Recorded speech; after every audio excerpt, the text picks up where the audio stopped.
So, one of the big problems that most people are facing in the modern world when it comes to trying to train in meditation is that there's an abundance of information, but most of it is wrong or incomplete. And since most of the information that's out there is wrong or incomplete, people start down a pathway and then they hit a glass ceiling that they didn't know was there and they get stuck. And after being stuck for a while because they're not part of a particular tradition that has a full picture of how to train the mind, they end up quitting. And usually they think, oh, actually, the problem's with the meditative technology itself, not with me. Or they think, well, maybe I'm just so crappy at meditation that it's for someone else. You know, it's perfectly fine for someone else, but it's not for me.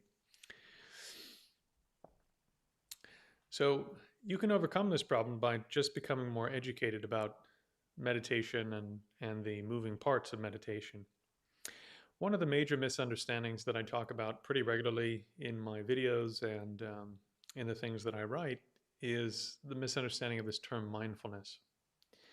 So, this term mindfulness comes from the Pali word sati and the Sanskrit word smrti. And this word actually refers to memory. It's better translated as remembrance or to recall or to not forget. You could also say to actively remember. And generally speaking, this term mindfulness, even though it's been quite poorly translated and misunderstood in the West, uh, nonetheless is incredibly important to training in meditation and understanding what it is you're trying to do. So, generally speaking, people's understanding of the term and concept mindfulness is to sit in a non judgmental state and to simply be aware of one's environment or to simply be aware of one's own mind.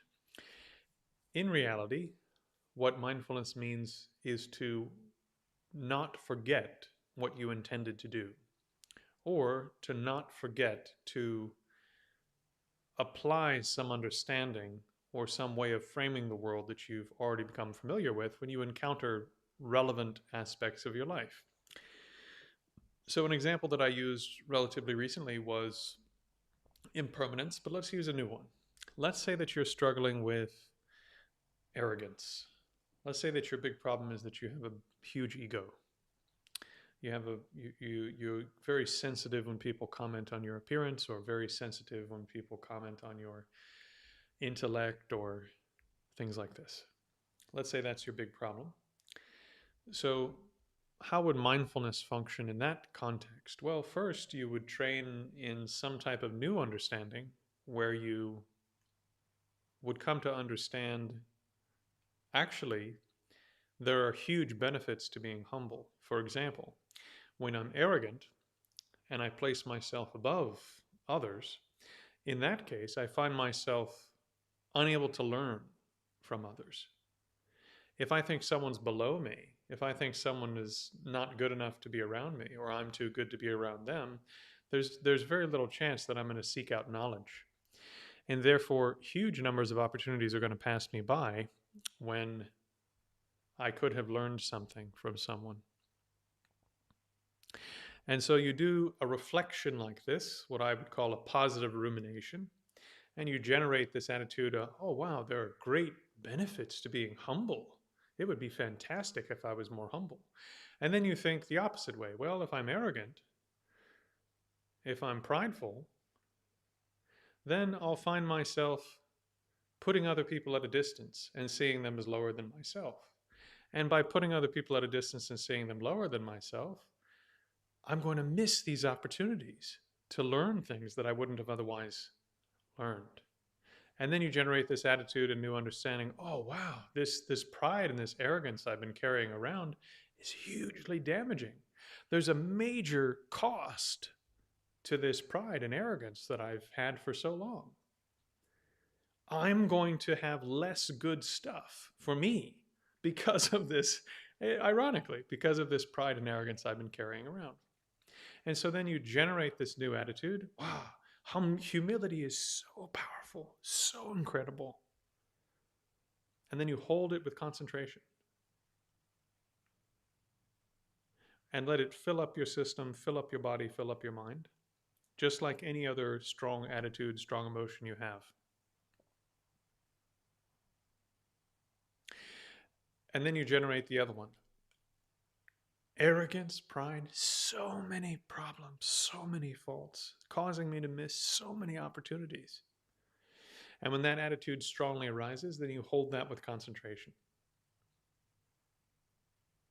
And you let your body and mind marinate in that attitude.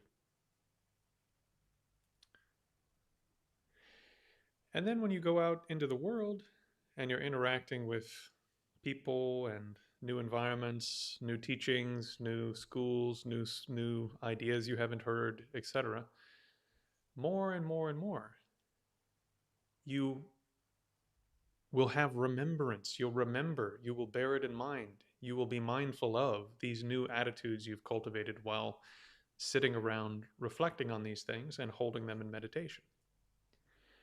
So mindfulness actually means to recall these attitudes, not just by remembering that you had the attitude, but to regenerate the attitude when it's relevant.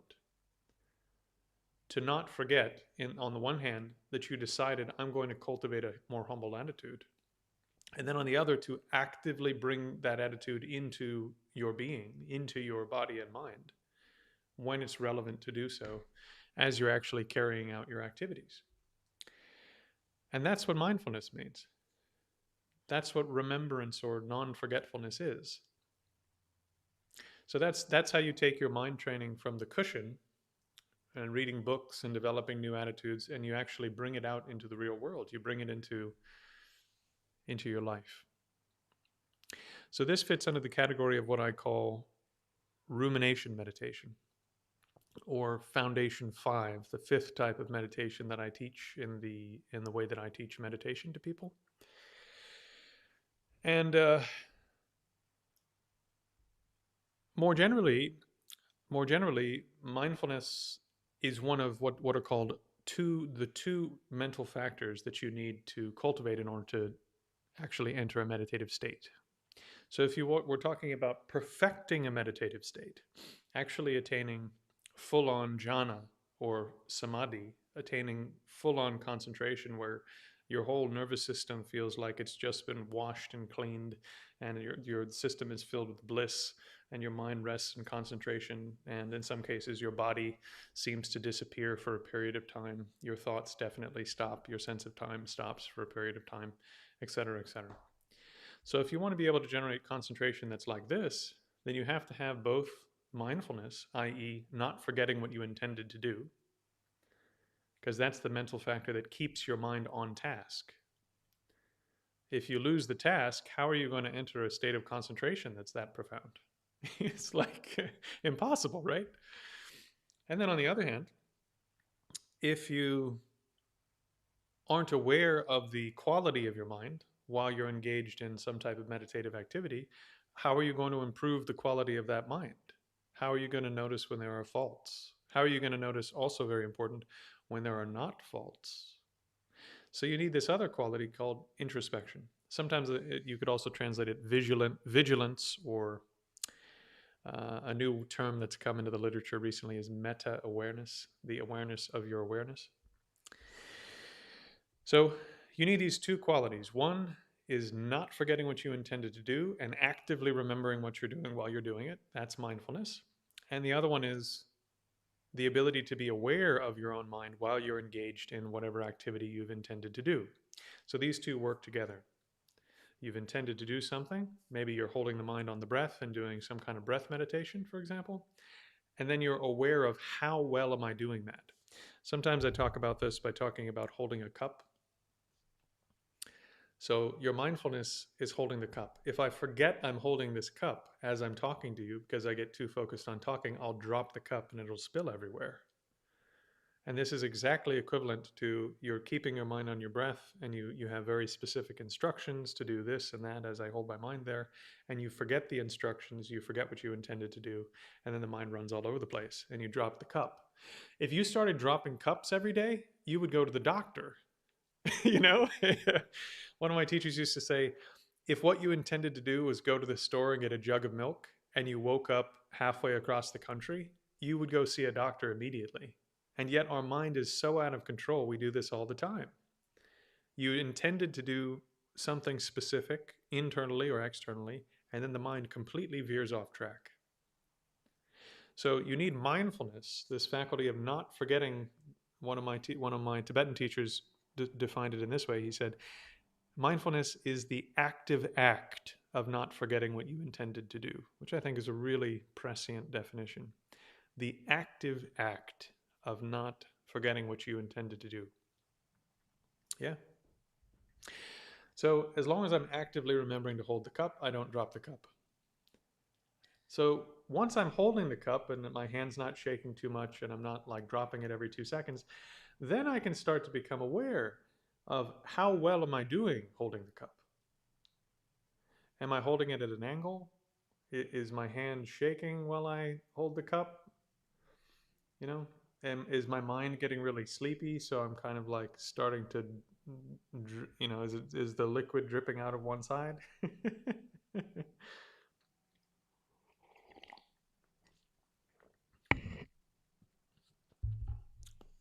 So that's introspection or vigilance. The mind is vigilantly aware of the quality of itself. It's vigilantly aware of how well you're doing at the thing you have set, the task you have set it upon. So you have to have these two qualities in order to advance in meditation. The other thing you need a great abundance of is force of intent. Quite a few of us don't have very forceful intent. When we intend to do something, it's very easy for us to get drawn off what we've intended to do because we haven't trained our intent to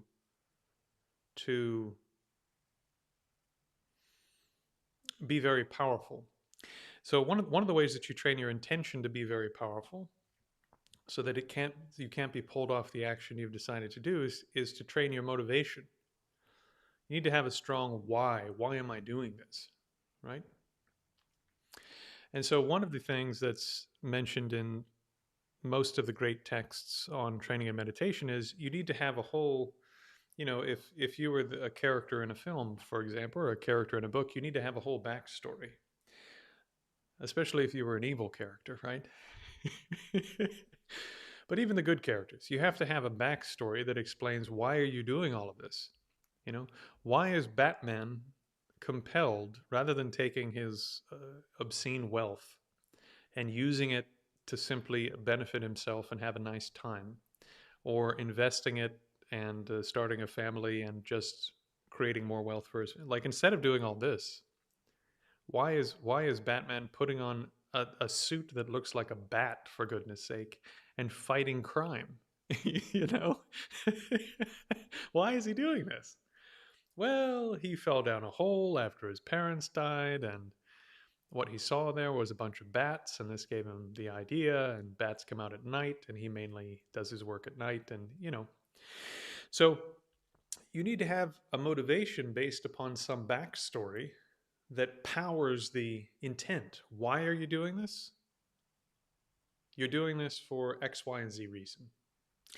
So when you read the great texts on meditation, it says that one way that you can develop a very powerful why, a very powerful backstory to give energy to your intent, is to understand the full range of benefits to training and meditation, and conversely, the drawbacks of not actually attaining the ability to have a powerful meditative mind. So you should be sensing a theme here.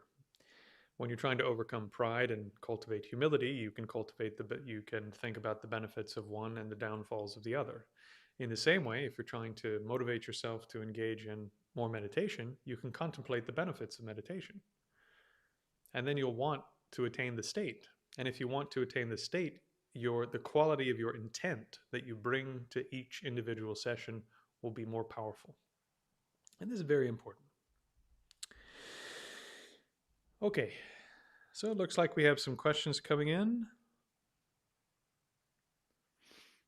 Okay, hello, hello. Welcome. Okay, let's see. Hi, I understand fully how to meditate. Can you help me? I have immense resistance to a boring sitting breath practice. I'm trying though, but it's just not enough to try mentally right. So that's actually right on, right on with what I was just saying. Why is it that you have no ability to endure the boredom of the earliest stages of training in meditation, to get through to the bliss, to get through to the all the benefits? Well, I would say there are probably a couple of reasons. One is you haven't contemplated the full suite of benefits that you get from meditation. And that's because mostly meditation is taught in a fully secular context where they don't really accept that the full benefits of meditation exist. So if you go on a lot of the meditation apps, it's sort of like how to make your mind slightly more calm. Well, it's like, well, yeah, I could do 50 other things to make my mind slightly more calm that aren't this hard. So, like, why wouldn't I? I don't drink or smoke or anything, but like, if you were that type of person, why don't you just have a drink or like play a video game for a few minutes or smoke something or take a pill or like those are so much easier than this.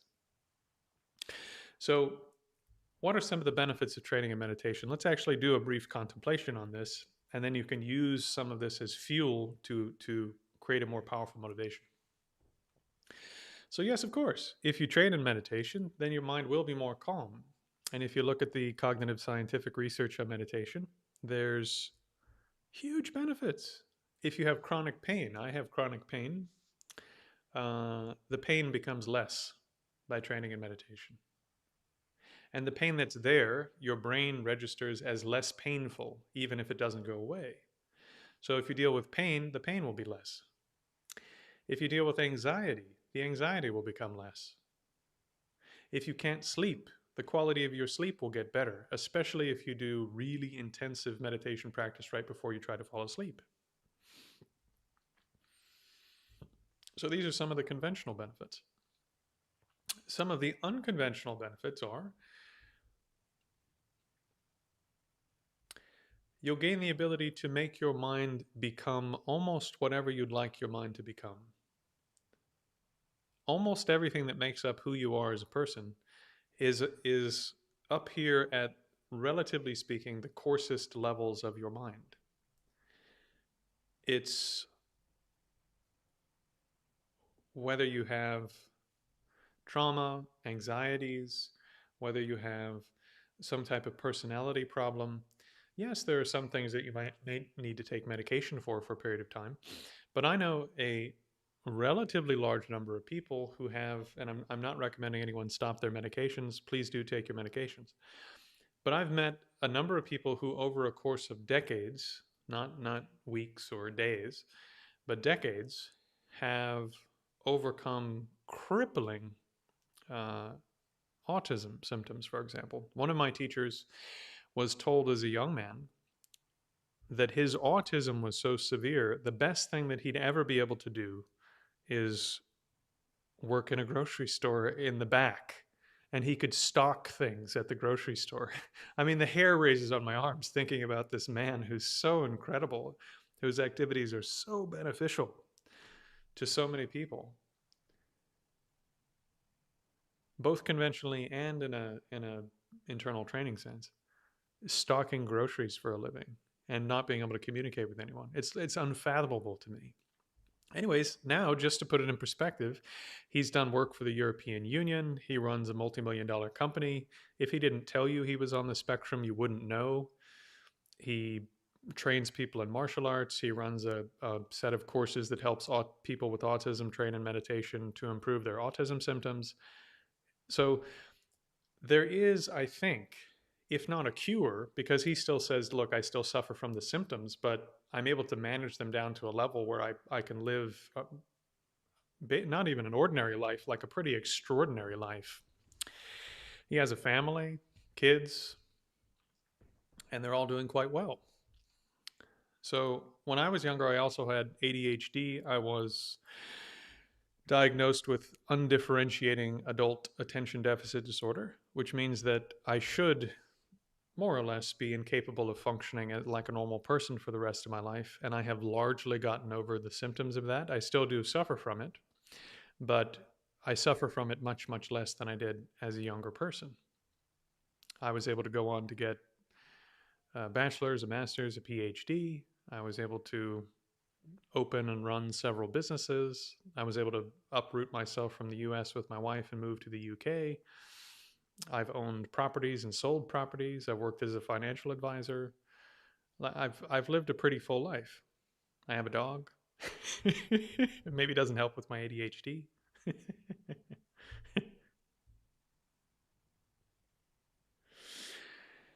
So, someone's asking all of this due to meditation. I would say yes. Meditation is not a cure-all. I'm not saying, if I said that, I'd be a snake oil salesman, right? But if you put in the work over a long period, virtually any problem that you're dealing with on the surface of your mind can be brought down to a much, much, much more manageable level. So these are some of the extraordinary benefits of meditation. Furthermore, if you were looking at my course materials, for example, and you were looking at rumination meditation, Foundation 5, what rumination meditation is all about is using the skills you have from training in concentration on the breath, for example, and the skills you gain from doing body scanning, which is a type of analytic meditation. So combining these skills to think through things very carefully, generate new attitudes, new motivations, new emotional habits to replace old emotional habits and so forth that don't function, that don't serve you and don't serve anyone else. Yeah? So, if you train in meditation, one of the sort of superlative benefits, the extremely wonderful benefits, is that virtually anything you don't like about your personality, you can deliberately begin chipping away at these negative aspects of yourself and replace them with things that are better. And over the course of years, again, usually not days or weeks, but over the course of years, you can become a completely different person with different personality traits that are much more positive for yourself and for other people. So these, again, incredible benefits. Incredible, incredible benefits. So just to reel it all the way back in, right? Why are we talking about all of this? We're contemplating all of this as a form of rumination meditation. And by thinking through all these reasons, you've probably noticed that you're already developing a new feeling, sort of maybe inspiration, maybe sort of going, oh, wow, so many benefits to training in meditation. So many benefits, right? Incredible. Now, if that attitude came up, just take a moment with me right now. We'll do it as a formal rumination session. You can close your eyes or keep them open, but just listen for a second. We'll go through the reasons again very briefly. And when that inspiration sort of re-rushes, refills the system, just marinate in it for 60 seconds. All right? So some of the ordinary benefits of meditation are better sleep, less anxiety, less bodily pain. Some of the superlative benefits, the greater benefits are anything you don't like on the surface of your mind, including negative emotions, traumas, and some types of mental disorders, can be improved dramatically over a long period of time. And virtually anything that you consider a character flaw of yours, including being too arrogant or being too selfish or being too envious or being too clingy, whatever the case may be, you can chip away at these and replace them with the opposite, with charity, with humility, with a sense of grace. These are the benefits of meditation. And if that hits you with some force and you go, wow, if that's true, I need to be meditating, right? If that really strikes you, just marinate in that for a minute. Hold your mind in that state.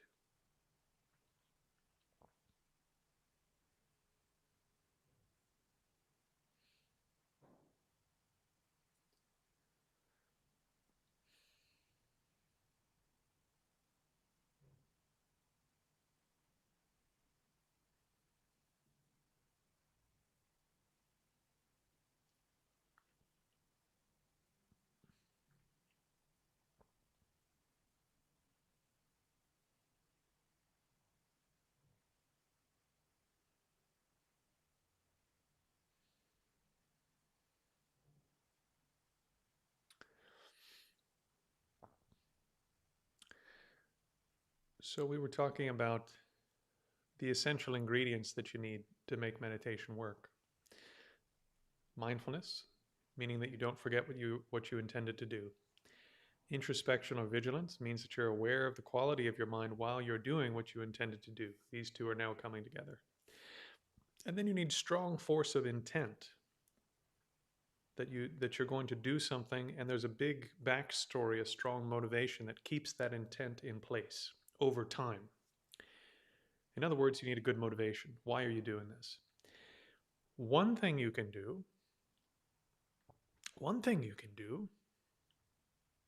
is exactly what we were just discussing. You contemplate the benefits of meditation training, which, by the way, we haven't even scratched the surface. I mean, if you ask the great saints, you can bring an end to infinite suffering rebirths called samsara. If you ask the great saints of Buddhism and Hinduism and a number of other traditions, we've been at this forever. And through training and meditation, you can bring an end to infinite rebirths where you haven't actually gotten what you wanted. And instead, you can attain a state where you can not only get what you want and need in the future, but where you can be beneficial to all beings. This is, the Buddha, for example, didn't promise that he'll make your life slightly better. That's not what he promised. He promised to bring an end to old age, sickness, and death.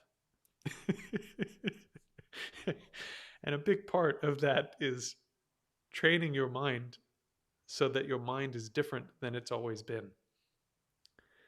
And when I say always, I mean always. Yeah, not just like for a little while. But if you don't believe in all of that, that's fine. Okay, so this is how you motivate yourself to do meditation from day to day, week to week, month to month, year to year. You contemplate the benefits, and then you contemplate the drawbacks. Well, what are the drawbacks of not doing this? Well, it's the opposite. If you go through your life and some things patina, sometimes wine turns into vinegar. Sometimes vegetables turn into pickles, Sometimes raw flour turns into sourdough. Sometimes things age well. But eventually, if you let that vinegar age long enough, it just turns into like disgusting gloop. And if you let the pickles go long enough, they turn into mush. And if you let the sourdough go long enough, it becomes completely inedible and disgusting and covered in mold. And in the same way, if we carry on as we are for the rest of our lives, what is this going to amount to? We're going to continue following the same habits we've always had. So if we're an arrogant person, probably, unless we get really banged up, I mean, if we have a really tough time because of our arrogance, maybe we'll start working on it, or for a while. But we won't, because we didn't train in meditation, we won't have the tools to work on it. Maybe we'll have to go to therapy. Maybe that'll work, maybe it won't work. So whatever problems you have with your mind, if you don't train in meditation, you're not going to make headway against them. And the odds are, for most people, they're going to get worse as you get older, because life bangs you up, And then in addition to that, when you're talking about the superlative benefits, the more interesting benefits, the great meditators talk about like unbelievable bliss that you can attain from states of concentration and these other practices. You won't get to have any of that. Sorry. You don't get it. They say it's better than sex. And we've actually done, believe it or not, we've done cognitive experiments on meditators now. And some of the best mental states we can generate as normal people are gamma gamma what is it, frequency brainwaves at about I think that I'm forgetting the numbers exactly, but it's around 100 hertz, I believe. Great meditators, they've done experiments now where they hook them up and they look at that. They can generate gamma at 700 hertz. The scientists, cognitive scientists, literally thought their machines were broken because it was so far outside the normal range of human experience. So we know for sure the happiness that meditators can experience is completely alien to you and you have never felt it. And it's far superior to any type of happiness and calmness and bliss you have ever experienced in your life. But if you don't train, you don't get any of that. Sorry. Sorry, not for you.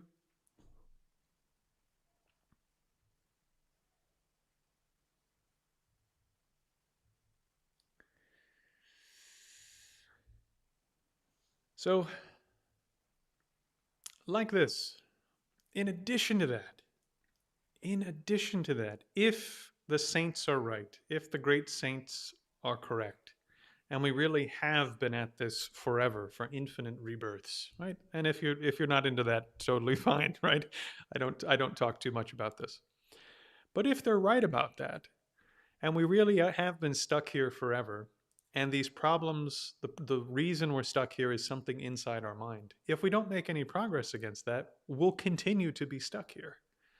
And so that's another major downfall, another major fault of not training. If you don't train, one, you'll never learn whether or not that's true. And two, you're going to remain stuck. So like this, you think about all of the things that you'll miss out on and all the faults of not training in meditation, and you go, wow, I really need to train in meditation. And then you marinate in that attitude. There are so many faults to not training. So many benefits to training. I've got to do this. And then you marinate in that feeling, and then the intent to do it, when you generate the new intention, will be very powerful, very strong. And because you've thought this through and you have a strong backstory, you're the main character in your story now, right?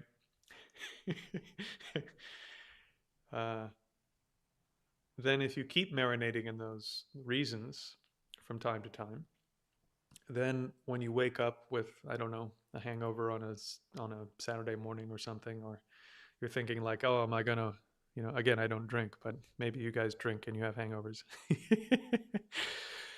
uh, you wake up and okay, you got to be at work by 8 o'clock, and you got to do blah blah blah to get ready. So that means you have to be up by 7 or 6 already. Are you really going to put 20 minutes or 30 minutes into training before you get out the door? Well, no. If you think that just popping a pill or having a quick smoke of something or whatever, or if you think there's some other way to deal with all of this than to train in meditation, why would you put in all that work? Okay, so I'd like to get off that train now, if you don't mind. So we talked about mindfulness and introspection and how these work together, and then how to generate a powerful intent based upon your motivation and your backstory for why it is you're doing what you're doing. Yeah. ChatGPT, someone said. Let me go back because there seems to be quite a few comments now.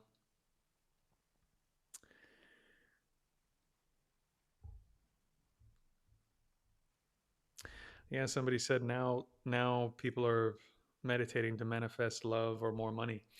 Let me just briefly comment on that in a non-ironic way. So there are actually practices not specific, well, anyways. There are practices you can do that will make you more interesting and attractive to other people. And we know this without having to believe anything weird. Think about the last time you met somebody and they just sort of, maybe you've only met one or two people like this in your life, but just being in their presence, things were better. And it's because they weren't super involved with themselves, and they weren't anxious about how it was going to turn out for them. And they really cared how it was going to turn out for others, but not in a pathological need to please kind of way. They were just trying to fulfill some role in the world to make the world a better place, but not in a way that was for their own neurosis, if you understand. And so there's a warmth there, there's a comfortableness there. Maybe some of you have only experienced this with your best friend in their best moments, or a sibling in their best moments, or a parent in their best moments. And you just feel good and you want to be there and you want to be around them. So there are ways, actually, if you want to find people who will care for you, there are ways to train your mind so that when you encounter other people, they will want to spend more time around you and want to care about you. And it's deceptively simple. You just need to generate the type of mind I just talked about. You want to have more friends? Train in loving kindness and compassion. Why? Because you want to be around people that are loving and compassionate in a non-neurotic way, don't you? In a non-pathological way, because there is such a thing as sort of toxic compassion. Compassion without wisdom. Empathy without information is actually not a good thing. Okay. So there are systematic ways of training in loving kindness and compassion. In the retreat we did in April, the marathon session on day 5, session 10, a 3-hour session, we did the full rumination for generating loving kindness and compassion and this mental state called bodhicitta, which is even more sophisticated. So that was a very, very, very long session. It's a very complicated thing to generate in great detail, but you can generate a small amount of semblance of loving kindness, for example, and you will find that if you can generate even a semblance of genuine warmth and caring for other people, that people will want to spend time around you. Not only is it better for you, it's better for them. You know? Okay, I'll give you, just as an experiment, since we have some people here, right? Like I'm in a relatively ordinary state of mind now, okay? But give me a moment and just bear with me, okay? Just stay with me for a moment. And I'm just going to start generating loving kindness. And you can look at me through the camera and see if what you feel changes because of what I'm doing, even though I'm not going to change very much about my external expression. Just watch. I've done this sort of experiment before, and usually the results are quite interesting. So here we go.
So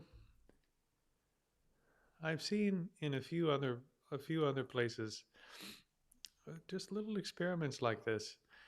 I don't know if it's the empathy neurons in people's brains or whatever, but when you generate these powerful feelings of genuine warmth and care, quite often other people's attitudes just change. The way they feel being around you just change. So genuinely, if you want to find love, if you want to find a partner in life, generate love and kindness and start removing some of the sort of maybe the more toxic kind of clingy exaggerated sense that uh, what relationships can do for you, generate a realistic attitude about what relationships can actually do for you, and just generate loving kindness again and again and again. And it wouldn't surprise me at all if you start bumping into people that want to be your friend. And it wouldn't surprise me if some of those people begin to take further interest. Okay. Uh, so we were talking about, yes, we were talking about the benefits of meditation, and somebody was asking if all those benefits came from meditation. Yes, those do come from meditation. Uh,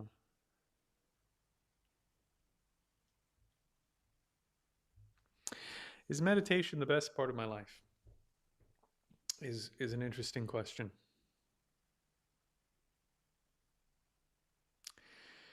My heart mentor who passed away a few years ago, passed away about 6 years ago now.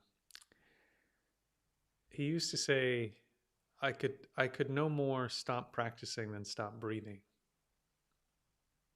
And I can't claim to be anywhere close to that.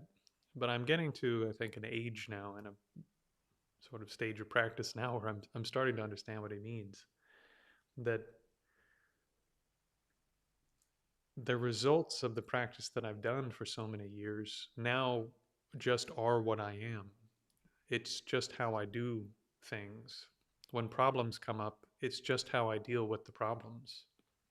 And again, not in some kind of neurotic way where you're like, oh, I'm just going to go meditate my problems away, but where there's a whole sophisticated set of internal tools and so forth to deal with things as they come up in life. And that goes for positive and negative things, not just the negative. So I would say it's a big part of my life, I suppose. But the best part of my life is my relationships. My relationship with my wife and my relationships with my teachers and relationships with people that are my students, have been my students for a number of years now, although I was initially quite reluctant to say I was some kind of teacher and had students and so forth. They've sort of insisted upon it now, so I have to take it. So yeah, I'd say my interactions with others, my dog, this is really what is the best part of my life.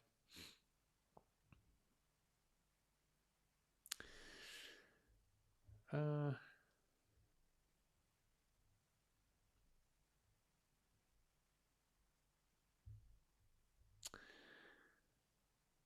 Someone said they have general life hangovers. I actually find that incredibly relatable. I don't drink, but I wake up in the morning, I don't know how many, at least once a week, and I'm like, oh, God, everything is bad. I mean, I'm not like puking my guts out or anything, but yes, I can relate. A life hangover is probably a real thing.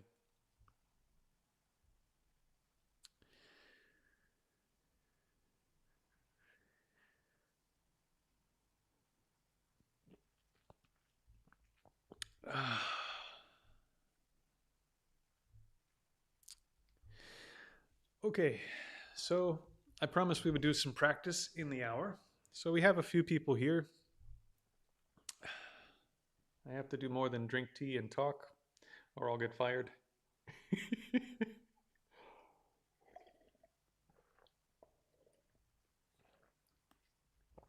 So, would everyone like to do just a little bit of practice together?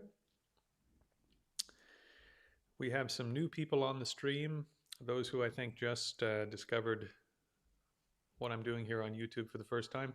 I've only been really going hardcore with the YouTube community for about a week, so I'm wouldn't surprise me at all if there's a lot of new people coming through.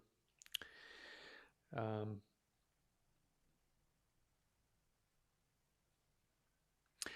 yes, on that note, before we do, well, actually no, let's jump right in and we'll do some practice, okay? So, um, as I was talking about earlier today on the first stream we did today, the first two techniques that I teach for city-dwelling lay people, for people living in the real world, are breath meditation and body scanning meditation, which by themselves are not uncommon techniques. What makes the way that I teach them uncommon is that I am extremely specific about how we're using those techniques and what we're trying to accomplish with those techniques and why they're being taught in a specific way to accomplish those specific purposes. Offer John says he's still at work. Come on, man. You've been working since the last stream. Okay. So, just to give you a little bit of bird's eye view of meditation training, according to the Bhavanakrama tradition, which comes out of India in the Middle Indian period, that was adopted by most of the Tibetan schools. There are 9 stages for training and concentration, and the first 4 will explain every problem that you've ever had in meditation, and the remaining 5 you don't need to worry about because you can't do them right now. So the first 4 have to do with not being able to keep your mind on the object of meditation. The first stage, placing the mind on the object, has to do with actually being able to contact whatever the object is of meditation that you have set out to contact. So, can you actually get your mind into a state of observation of the meditative object or not, is the first question. So, on this particular stage, you will get the mind to the object, and then it seems like your mind goes absolutely nuts and you can't keep the mind on the activity. Your mind goes nuts and you can't keep your mind on the activity. And that's how you know you're making progress. Most unbelievable, remarkable advice that should be given to everyone is, if you feel like your mind has gone completely crazy in a way that it's never been before when you try to place your mind on the breath, then you're making progress. You should go, great. As frustrating as it is, great. Okay? So, on the first stage, placing the mind, when you place the mind on the breath and your mind seems to go nuts, you have gotten to the first stage of meditation. You'll spend the most of the session running around doing random crap with your mind, but occasionally you'll be able to bring it back to the object and do what you intended to do. To make this stage easier, add counting. And the way that I do counting is from 1 to 7, 7 to 0. The reason is having to turn around adds more feedback that reminds you what you're doing and keeps you on the object. Remember, mindfulness means remembering or not forgetting, or the active act of not forgetting what you intended to do. What you intended to do was to keep the mind on the breath. If we include counting, then what you intended to do was keep the mind on the breath and count the breath, right? So then both of these are included in the activity of not forgetting and being aware of what you're doing. In other words, mindfulness and introspection, right? So you intended to do this, and now you're going to use mindfulness and introspection to keep the mind on task. Yes? Okay. So that's a very brief introduction to the way that I do breath meditation. There's a lot more detail I could give you, but let's give it a go. This detail that I'm going to give you now, I didn't give earlier today, but in the 5 Foundations course, which is at some point will probably be listed below, full details and all of the literature is there. So, critical component. There are 4 different types of attention along this 9-stage process of training and meditation. The first one is called forceful conveying. Forceful conveying, which means that the first 2 stages of meditation where you use forceful conveying won't be relaxing. This is another thing that should be told to every beginner meditator. The first thing is, your mind is going to, as soon as your mind contacts the object of meditation, it's going to seem like it goes completely wacko and you have no control over it. That's a good sign. The second thing is, it's not going to be relaxing at all. It should feel like you are maxing out on a deadlift. You know, it should feel like you are pushing as much weight as possible, that you are lifting a car off your children. It should feel like someone, it literally says in one of the Pali Suttas, the type of attention that you need to bring to meditation is the type of attention that a person, if a person was carrying a jar full of oil and there was no lid on it and it was filled up to the top so that it was brimming, you know, it's just brimming like this, where a single drop will cause it to spill out. And this person's walking with that jar through a crowd of people who are dancing and singing. And there's a guard from the king's palace, standing behind them with a sword, and he says, if you spill 1 drop, I'm going to kill you. That's the intensity that you need. How much focus is that person going to bring to carrying that jar through that crowd of people? Unbelievable intensity, as if their life depended on it. Okay, let me get off my soapbox now. So, forceful conveying is what's needed on the first 2 stages of meditation. So, the technique that we're using to accomplish the first 2 stages of meditation is counting the breath with a great degree of intensity. This shouldn't be relaxing, and it should seem like your mind goes nuts. To improve your mindfulness, we're going to add counting. So how do we count? You count by visualizing the numbers and by saying the numbers aloud in your mind. And you say them loudly, as if you're with, again, some gusto. One of my teachers said you say it almost like a martial artist who's throwing a punch. 1, right? Full force. And when you visualize the number, you can either do it white or black, doesn't matter. I like to use white because the background is naturally black when you close your eyes.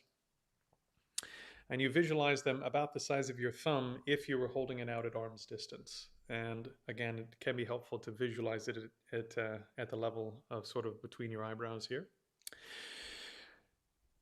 Doesn't matter what font it's in, doesn't matter how clear it is, it should just be there for a moment. So here's the instruction. You count 1. So imagine it like a movie reel, like an old school movie reel where there's images, right, like this, and you're making a movie about counting the breath. The first part of the film will be just the tactile sensations, the actual tactile sensations inside one of your nostrils or at the tip of one of your nostrils. So that's breathing in sensations. And then the next part is breathing out sensations. And then the camera pans up like this and it looks at the number 1. And there's a sound, 1. And then it pans back down and the next frame is the sensation, the actual tactile sensations of the breath coming in and the actual tactile sensations of the breath going out. And then the camera pans up, 2, right? So that's the film that you're making. And if anything else appears in the film, like thoughts and emotions and this and that, and the camera goes down and looks at your legs and blah, blah, blah, all of those are losing the object of meditation. That's not what you intended to make the movie about. The movie is about the sensations of breath and counting the breath, right? So keep the camera focused on the activity with great intensity, forceful conveying. Okay, so we'll do just about 5 minutes I'm going to do 2 rounds of breathing. You might do 3. My breathing gets quite slow when I do my practice, so it'll be around 5 minutes. Okay. At some point, I'll get a better meditation bell because mine sounds pretty pathetic. Okay, so we're going to begin. So first, set your posture. If you're already seated, you can do it on a bed. Cleric, I'll come back to you about the food question. If you're sitting on a bed or a couch or a chair, doesn't matter. Just keep your spine roughly straight. For the top of the head, don't go like this and pull your head back. Just keep this in a natural position. Lift your shoulders and let them relax and drop down.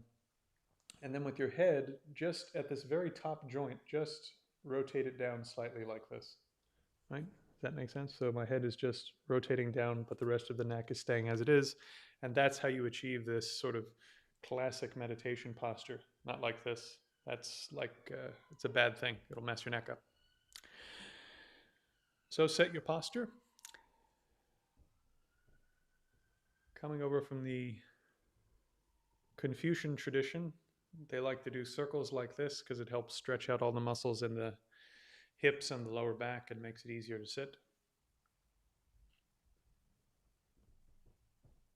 So do a couple of circles. Coming from one of my teacher's Zen traditions, so you rock forward and back, and then you just sort of let the posture go and see where the body stops rather than putting it somewhere. And that's your posture. Right. So someone's asking, Gong Show is asking about the count. So you breathe in, breathe out, and then right near the end of breathing out or in the gap between breathing out and breathing in, that's where you count. So breathe in, breathe out, 1. Breathe in, breathe out, 2. Breathe in, breathe out, 3. You go from 1 to 7, and then 7 to 0. Okay? So set your posture. Also with your hands, to me, unless you're doing certain types of energetic practices, which we're not doing, it doesn't really matter what you do with your hands. Just make them comfortable. If your body's not comfortable, it's going to be very hard to concentrate. So just get your posture comfortable. The only thing that is important is to have your spine relatively straight, but not unnaturally straight. Okay? So we're going to begin. So when you hear the bell, immediately, now that your posture is set, immediately without delay, drive every ounce of your mental bandwidth as if your life depends upon it onto the sensations of breath. So to prepare for that, let's just breathe in once. Find the point, one point at the tip of your nostril or inside your nostril, just one nostril, where the sensations are the most intense so that it's easy to keep track of them. So when you have found that point, now, as soon as I ring the bell, forceful conveying, intense energy, 3 rounds of breath, or until I ring the bell. Here we go. Begin.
Okay.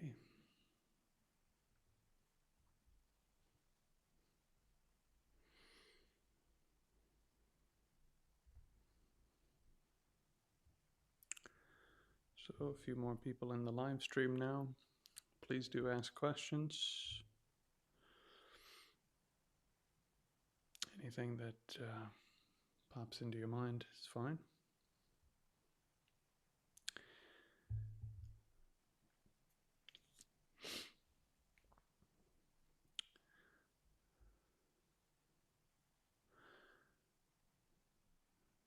So the first technique that I teach is this intensive breath meditation. And I'm sure those of you who did some practice of this kind with us just now, probably what you noticed is that it was a struggle to keep the mind doing what you wanted it to do. But through struggling with the mind like this for a few minutes, you probably notice that your mind is a little sharper. Whereas quite often, if you're doing this kind of practice, afterwards your mind would be a little dull normally.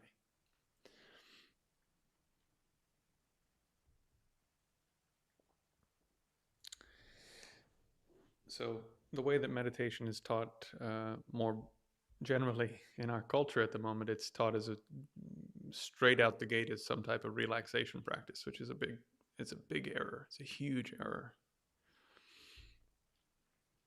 If you train in meditation starting like this, then you can generate the actual appropriate qualities of mind that are required to make progress as you go. And since we are city-dwelling lay people largely with limited time and other responsibilities, we need a little bit more sophisticated technique to take the next step and generate more concentration beyond the second stage of meditation. So the first stage of meditation is, again, placing the mind, which means that you can bring the mind to the actual activity and or the actual object of meditation. So in the case of intensive breath meditation, the activity is the meditative object. The meditative object in this case includes both keeping the mind on the breath and counting. So if you forget either the breath to keep the mind on the sensations of breath, or if you forget the count, you've lost the activity. And that doing it that way gives you a lot of feedback on whether or not you're making progress. And if your mind seems to go totally nuts and run around most of the time, you're making progress, not falling behind. Placing the mind and what's called fixation with some continuity, the first two stages of meditation, your mind will seem like it has gone more crazy. And that's how you know you're making progress. If that doesn't happen, it's probably because you're not making progress. This is the opposite, right? Okay.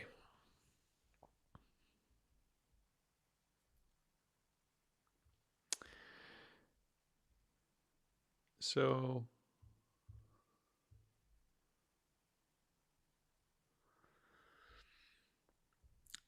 I'm going to answer these questions in the chat. But for those who have been with me for a while, bear with me because this won't be new information for you. But for those who are new, the second technique that I teach is body scanning leading into what I call opening the tactile sense gate, which comes in from the Mahamudra tradition, which is part of the sort of Middle Indian Buddhist period up into modern Tibetan practices. And so the way that I teach body scanning, body scanning is one of the most profound techniques for making the mind extremely calm. So to get over the mind jumping from object to object, we're just going to take control of what objects the mind is jumping to. It's more interesting. It's less boring. Also, it makes the body more comfortable. So there's just a huge number of benefits to doing body scanning. I mean, there's so many weird things. It reduces pain. You can overcome traumas you've had in your life just by doing body scanning without therapy, you know. Again, I don't want to overpromise, but body scanning and the research that's been done on body scanning and so-called modern mindfulness and Vipassana practices is just unbelievable what this technique can do.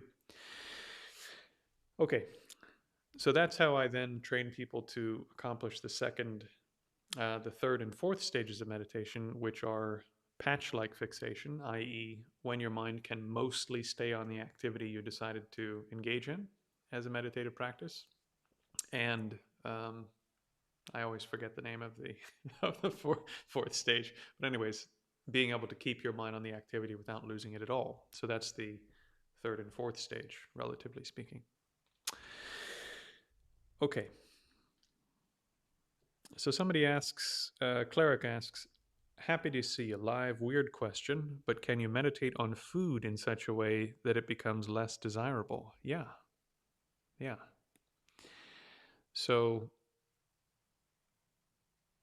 there are two ways I would recommend doing this. And then after we talk about this bit, we'll go back to body scanning, and we'll do body scanning and opening the tactile sense gate again. But one way to deal with this would be to train in Foundation 4, which is opening the remaining sense gates. The reason this works is because the reason that we have an over attraction to food is that our sense gates, including smell and taste and touch, are highly reactive. They're very, very reactive. So when we experience something that we like, we exaggerate the benefits we get from liking it. And when we experience something we don't like through the senses, we exaggerate the drawbacks or the faults of that thing we don't like. And so because of this, we avoid doing things that we should do that are uncomfortable, and we pursue things we shouldn't do that are really pleasant and comfortable, right? I mean, and as you can probably tell from some of my other videos, I like food, so this is a problem that I also struggle with, you know? So two antidotes work for this fairly well.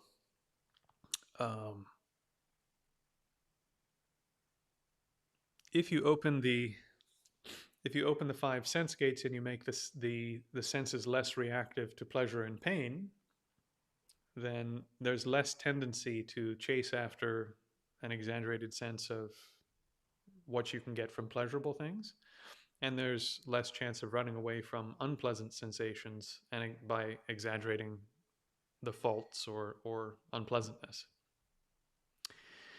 So just to provide you with sort of a practical example,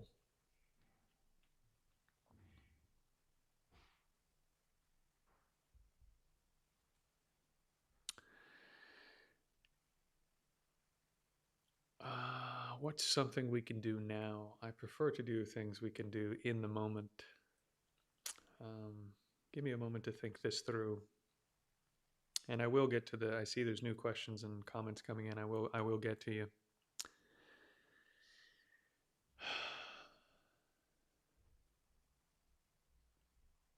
Okay, here's something we can do. I think the visual sense gate is actually amongst the easiest to open. So when I say opening a sense gate, what I mean is moving from meditating on an object. So if we were going to meditate on something in the visual field, we would, for example, in the Hindu tradition, sometimes they would use a horn, or they would use a lingam, or they would use a flame, and they would simply stare at that object until their eyes would stop moving and they could hold their attention there on that visual object. And this technique was not used as much, or perhaps not even used at all, by the Buddhists, although there's maybe some debate about that. But it's not so important. It's kind of an academic point. So if you pick something in your environment, we'll do a visual object first with intent. So with forceful intention, pick something relatively small, but it's something that you can see. Uh, Actually, this is really fun. If you have something with writing on it or lettering, place your mind on that lettering. And I will prove to some of you, I hope, maybe not all of you, but I'll prove to some of you that you're conceptually adding content to what's appearing in the visual field. And what you're adding conceptually is exaggerating some qualities and under exaggerating or deprecating other qualities. So stare at something that has words on it and just pick one of the letters in the middle of the word. Okay? And we're going to use that as the object of meditation. So just keep your eyes there and focus with great intensity on that word. Not by thinking about it, not by thinking about what it means and analyzing it. Just visually look at the word.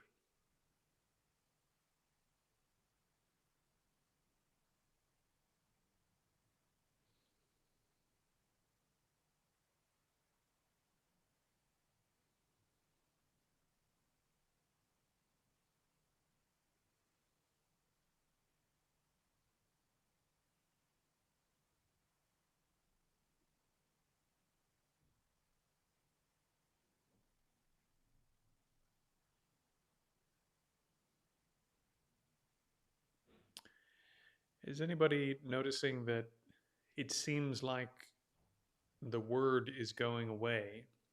The letters are there, but the meaning of the word is sort of beginning to dissipate in your perception? That it just is starting to look like it's just shapes? Maybe some of you are having this experience. So if you concentrate on an object in the visual field with great intensity, some of the conceptual content that gets mixed into experience will begin to recede and pull back. And this is important because part of the conceptual content that gets added to your experience is the exaggeration of the positive qualities of whatever's appearing in your visual field. And the same goes for your taste and your smell. So when you're talking about food, it's mostly the tactile, the visual, well, it's mostly the tactile, the smell, and the taste. I mean, maybe how it looks too is appealing to you. But through training and concentration on each of the senses, you can reduce the amount of conceptual content that is being imported or exported, we could say, into the senses. So what we just did there was we selected one aspect of the visual field and we said, okay, mind, I want you to concentrate on that part there. And then the mind starts to remove the conceptual content until you're just seeing that portion as just colors and shapes that appear in the visual field, because that's what it is. It's just colors and shapes. So how then can you pull back from an intentional type of meditation in which you have selected an object amongst a sub sort of subcategory of the visual field in its entirety? Well, you need to train in abiding in the conventional. I'm sorry. You need to train in abiding in the fundamental nature of vision itself. So the fundamental qualities of vision are, since it's a consciousness, it gives rise to experience. The visual consciousness gives rise to experience of colors and shapes, and then it is aware of or cognizes those colors and shapes. So this is a non-duality, right? Where the visual consciousness generates the experiences and knows those experiences or is aware of or experiences those experiences, right? It generates them and it's aware of them. And you can't actually pull them apart. We've talked about this on previous streams and in previous videos. So how do you train in this? Well, you would train in this very much in the way that if you were on the earlier stream today, or you've done the whole foundation course with me, or at least looked at Foundation 4, you do this by first sort of training yourself to open up a particular sense gate. In this case, we're going to do vision. And then once you have gotten it open, in other words, once you've gotten your awareness to extend into the entire field of vision, for example, then you start letting go of the tools you used to get it to expand out into the whole visual field. And then once you've let go of those tools, then you simply abide in the natural condition of that consciousness, of that awareness. So in the case of vision, the natural state of vision is to be aware of the content that it is generating, which is colors and shapes. That's it. There's nothing else going on there. And if you want to get real specific about it, it's not even specific colors and specific shapes. If you continue, like for example, if there's something square in front of you, if you look at it really closely, it's not actually a square. There's pieces missing. There's little jagged edges. You know, if you zoom in on a really perfect looking square on a piece of paper or something with your phone, or something that can see very close up, you'll see that actually the edges are all screwed up. It's not actually a square. It's your mind. It's your concepts that say it's a square. What's appearing there is just what we would call in meditative language just mere colors and mere shapes. They don't even have names actually. Okay. So how do we experience that directly rather than just talking about it? So we'll do this technique very briefly because there's just so much more preparation you need to do really to be tremendously successful at this. But we'll just do a brief version of this, and then you can apply something similar to taste and smell and cleric if you'd like to. If you'd like to, just send me a message or something, man, and we can. You can either join the. I just started a new school course, which should be in the links, and that'll take you through the whole process of training in the 5 foundations up to this practice in a more systematic way. Or we could just talk it through when you have time. Okay, so we need the mind to be more calm than it is because I've been talking for a while. I don't know about you, but my mind is now running at 1,000 miles an hour. Okay. So let's just do a couple rounds of intensive breath meditation.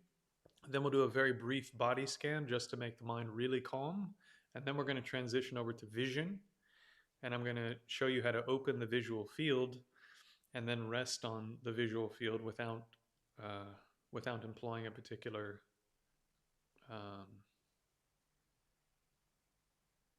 without rather letting go of the technique you used to open the visual field and simply resting in the visual field, the field's fundamental properties.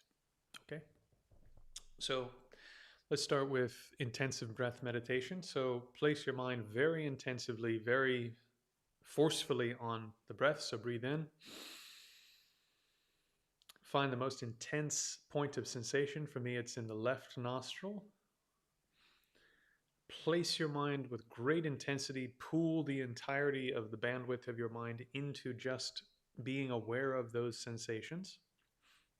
And then when you breathe in, you breathe out, and then you count the number 1.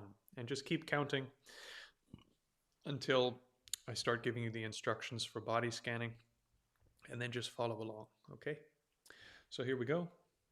Set your posture.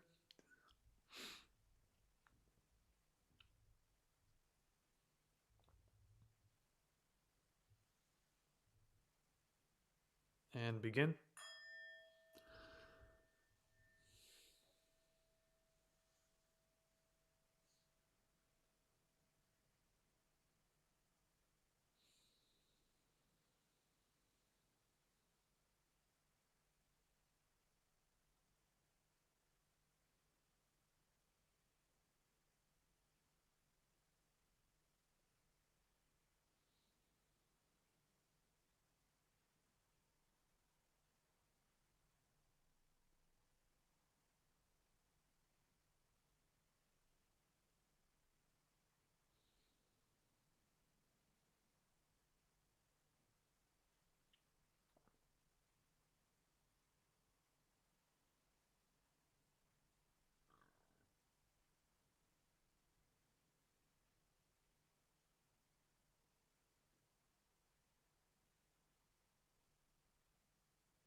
Okay.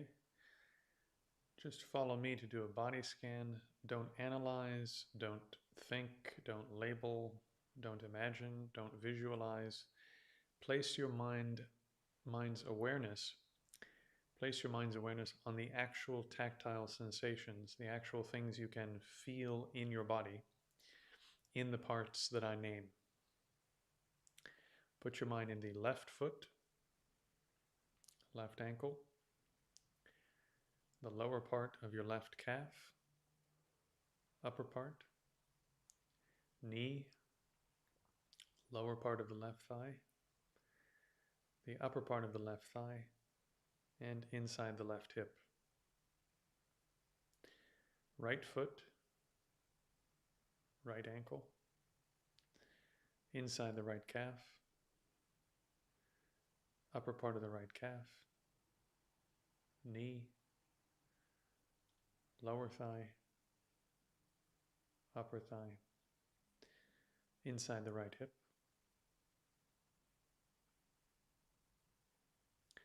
Place your mind on the front of the pelvis. Place your mind on the back of the pelvis. Tailbone. Anus. Perineum.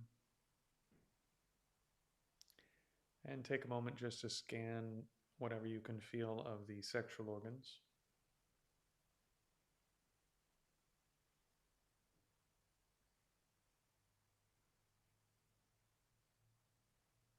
Now bring the mind to the lower abdomen, the waist area in the front, the waist area in the back,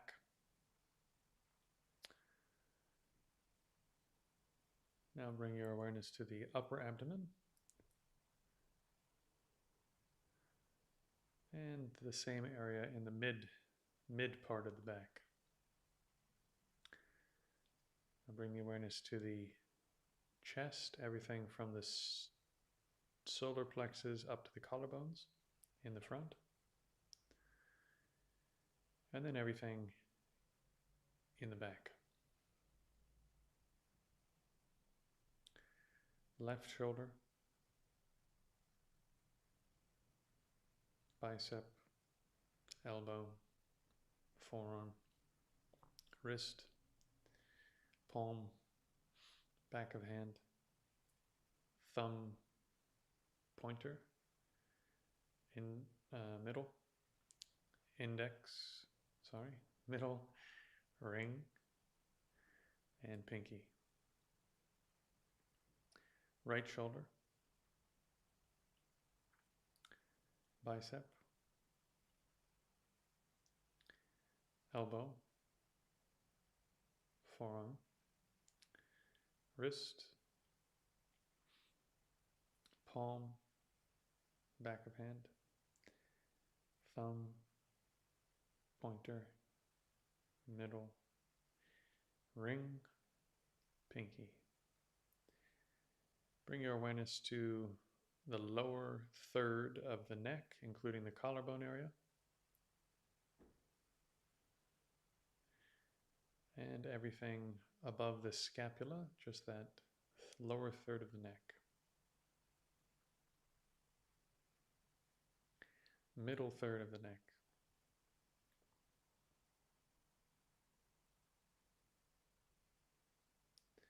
Upper third of the neck.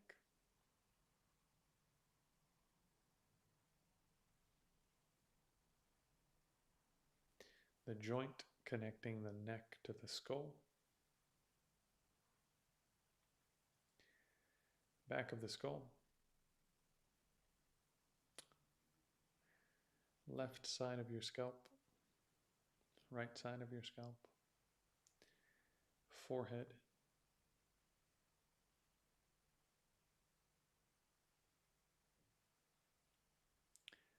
Left eyebrow. Right eyebrow. Left eye. Right eye. Left ear. Right ear. And your nose. the area above your upper lip, left cheek, right cheek, your chin, now your lower lip,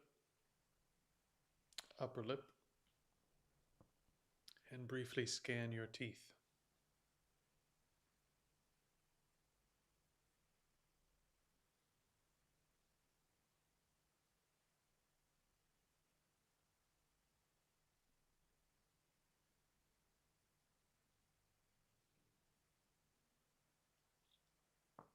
Get the mind into the tissue inside the mouth,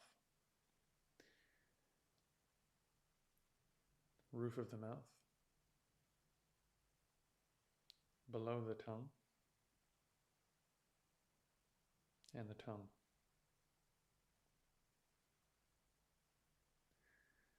Follow the tactile sensations of the tongue to the throat. Feel as much of your throat as you can.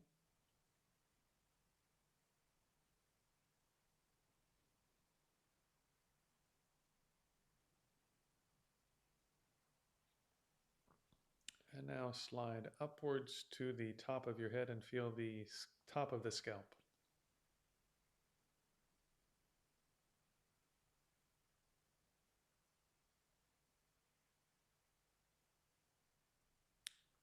Now, if your eyes are closed, very gently open the eyes.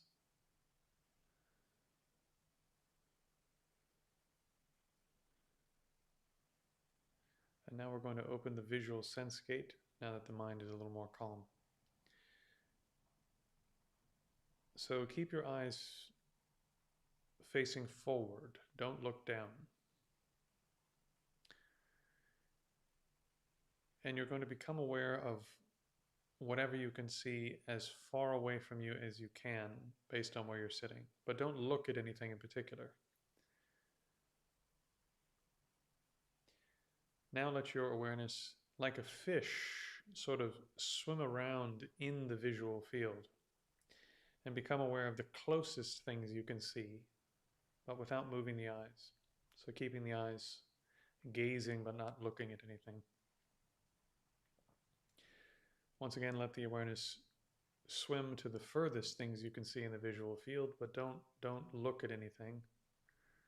Use your mind to swim around in the entire visual field. And now look again by swimming with your awareness towards what you can see that's closest to the vision, closest to the faculty of vision, which is probably your nose, maybe your eye sockets, etc.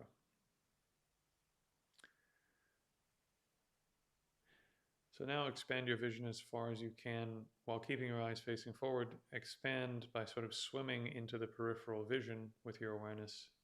Expand as far as you can to the left.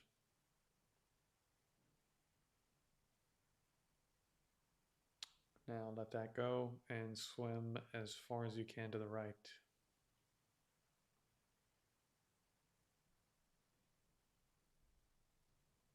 Let that go, keeping the eyes facing forward, gazing but not looking. Swim upward. See the furthest point upward you can see in the peripheral vision. Letting that go, let your awareness swim downward and see as far down in the peripheral vision as you can see.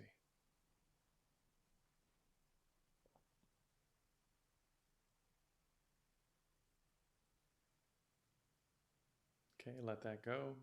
Now we're going to combine the 6 points. So as far forward and as far back as you can see, combine those two.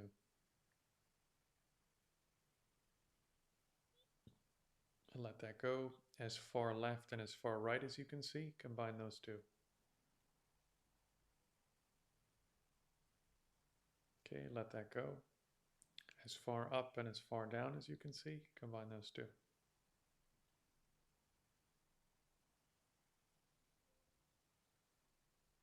Okay, let that go. Now we're going to combine those 3 into 1, okay? So as far forward and back as you can go.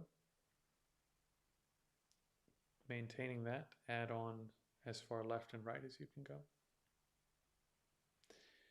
Maintaining that, add on as far up and down as you can go.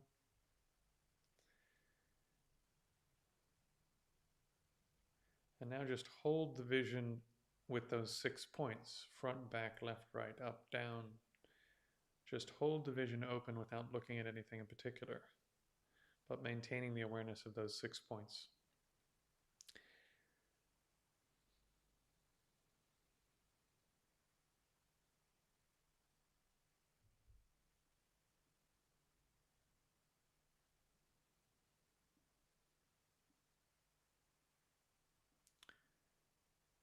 Keep the eyes where they are. Don't look around. You may notice that there may be light appearing or swirling patterns, or you may be seeing patches of white or gold or these sorts of things. That's all normal. This is just stuff your eyes and your mind do if you don't move your eyes around and if you generate a lot of concentration. So don't be distracted. Whatever appears there, just let your mind be like a mirror. The mirror doesn't care what appears, it just reflects whatever appears and occurs. So maintain the 6 points.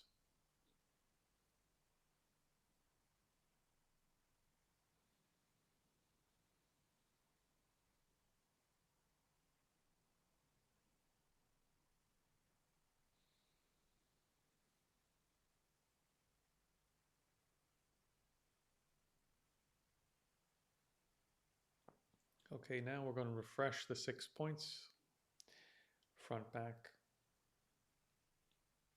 keeping that, add on left, right, keeping that, add on up, down.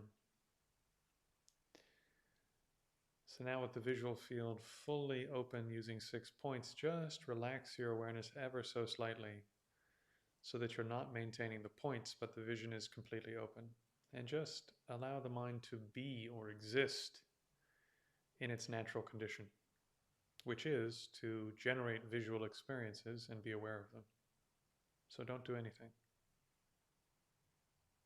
And if you notice that you've started to do something, stop doing it and go back to abiding in the natural state.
Okay, slowly, slowly let your attention return to normal.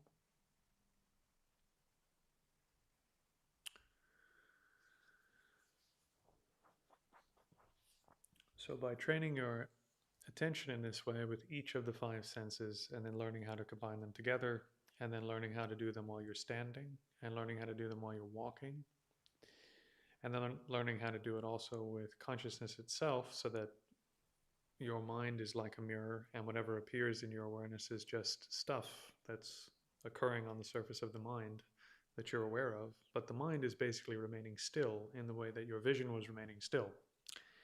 So by learning how to do this and make the senses less reactive, then if you have a problem with food, for example, you could spend some time just,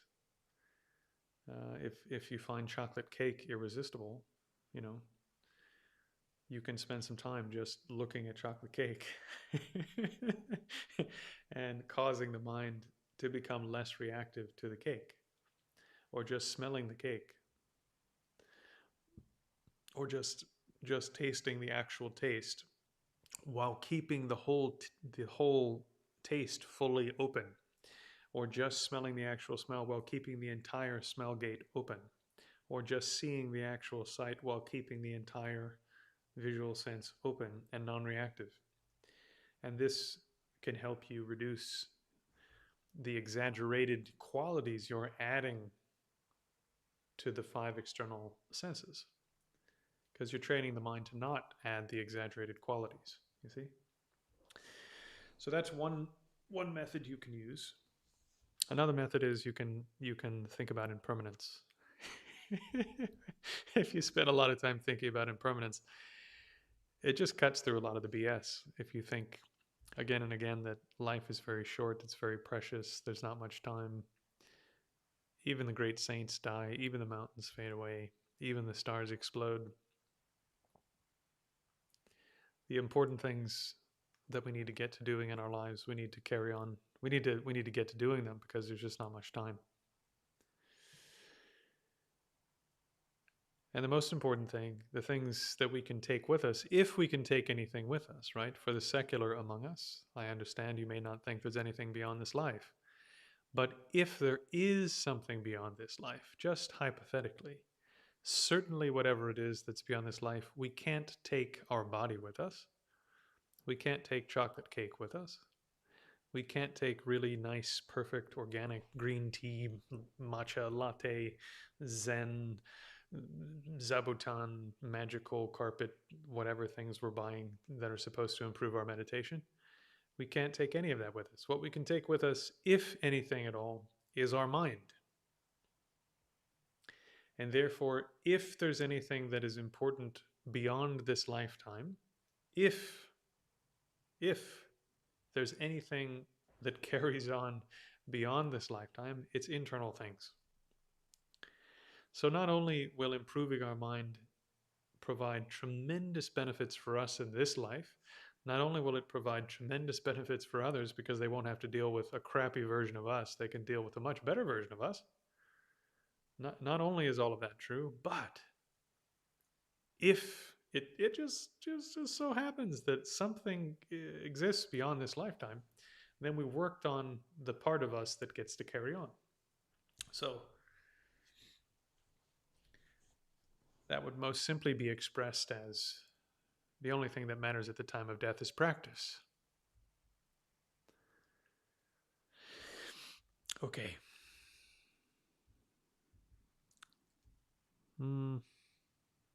Some more questions and things came in. Let me see.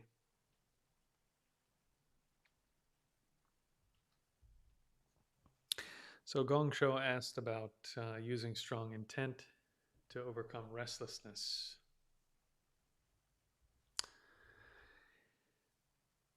The way that I train people in this, by the time restlessness becomes a problem, I'm already using a different technique that counteracts restlessness. So I only teach breath meditation of this kind in the beginning with high intensity, with counting, to help people overcome the first two stages of training and meditation, which is why the sessions are only limited to 5 minutes at a time. There's no reason to do more than that, because then you'll start dealing with other problems in the meditative session, like restlessness. So when I teach breath meditation, I teach people to sit still. You sit still, it's only 5 minutes. You know, you can sit still for 5 minutes. You do it all the time while you're staring at your phone. You do it all the time at work. You do it under all sorts of other conditions. You sit still for 5 minutes. You can do this. So sit still for 5 minutes, put your mind on the breath, extreme intensity, forceful conveying, as it says in the text, and count your breath 3 times from 1 to 7, 7 to 0, right? Anybody can do this. Anybody can find time for this. And it is extremely effective at overcoming the first two stages of problems in terms of training and meditation. according to the great masters of the past and the ancient traditions, and my own experience of 20 years and the advice of my teachers. So then how do you overcome restlessness?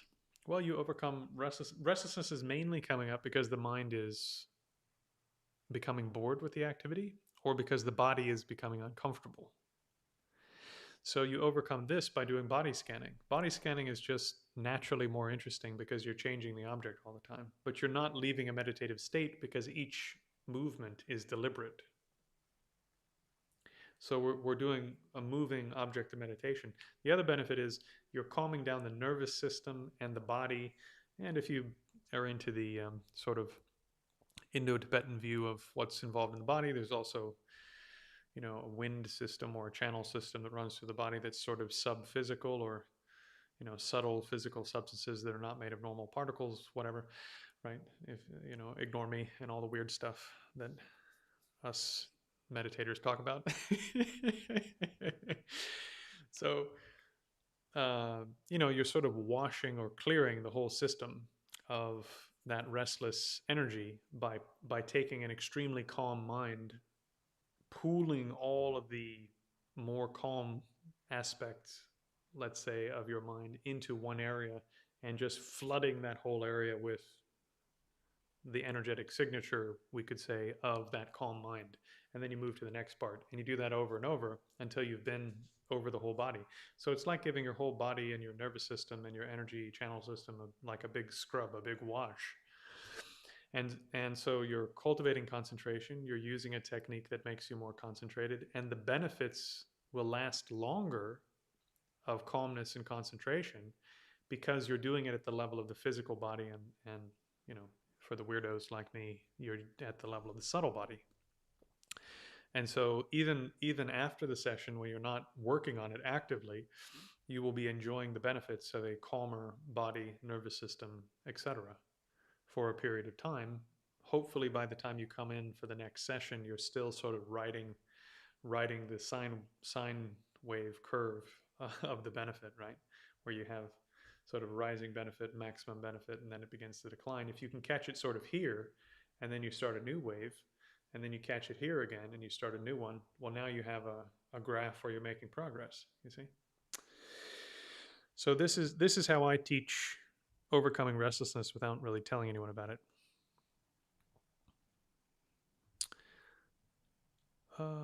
Training.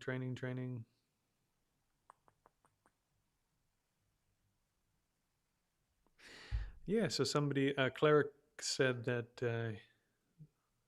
the vision was brightening and darkening. And yeah, it'll do all sorts of things. If you just, even if you're not doing training and concentration, you just stare at one point, your vision will do all sorts of things. So most of that is not particularly important. It's just kind of, it's interesting if you've never seen it before. And if you make concentration really, really intense, even ordinary, just not even as a great meditator, if you make your concentration more intense, you see more vibrant colors and things. I don't know exactly what the mechanism for this is, but the way I usually talk about it is that more of your bandwidth has been sort of allocated to your vision. So, on YouTube, if you have really bad bandwidth, the quality of the video goes down, until it's really bad, 1980s looking, sort of blurry and choppy and whatever. And as you add more bandwidth, it can go up to HD and then super HD and then 8K, right? So if you're training in profound concentration and you pool all of your bandwidth on vision, all of a sudden light, for example, will become so bright in your visual field that everything looks like it's like made of white light and gold, and it's just shining, right? So again, it's interesting. None of that is, at least in my opinion, none of that is particularly important. People have all sorts of weird thoughts about these things, like, oh, now I'm having these amazing spiritual experiences, but it's just one of the normal things that happens, It's kind of nice, but you don't want to get distracted by it and then stop doing real practice. So again, the real practice is that you're opening that sense gate and abiding in the nature of that consciousness, which is to give rise to colors and shapes and to be aware of colors and shapes. And then you're holding it simply in that open, aware state without doing anything extra, without adding anything, without taking anything away. And by training in that, you're making that particular sense less reactive to what appears in that field. And of course, you'll also experience bliss and you'll cultivate concentration, and you can use that skill to do little micro sessions of training throughout the day. So huge benefits to training in this way. Okay.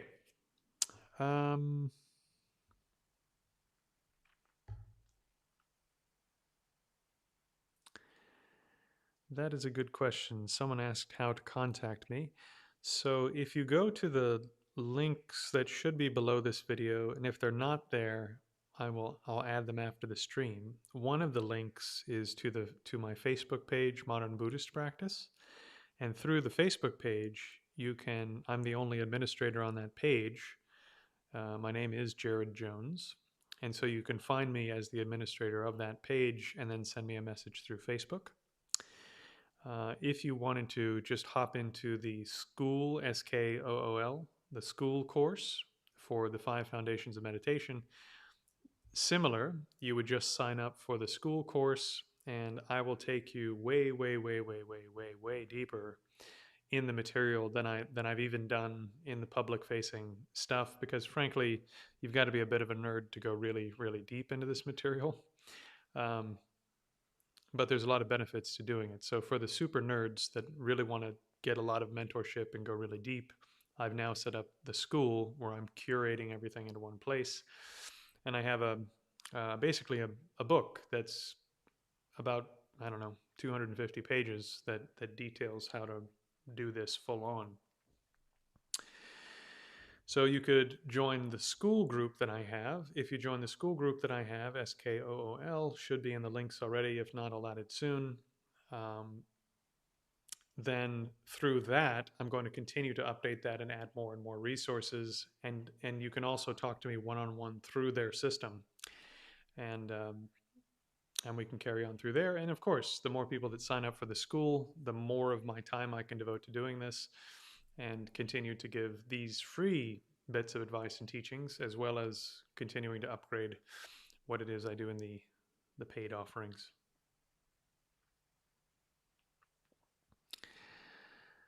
Okay, so Gong Shou asks, is it not a mistake to treat every positive effect of meditation as equal to awakening? Is it not a mistake to treat every positive effect of meditation? A calmer nervous system, greater patience, and improved do not automatically dispel ignorance.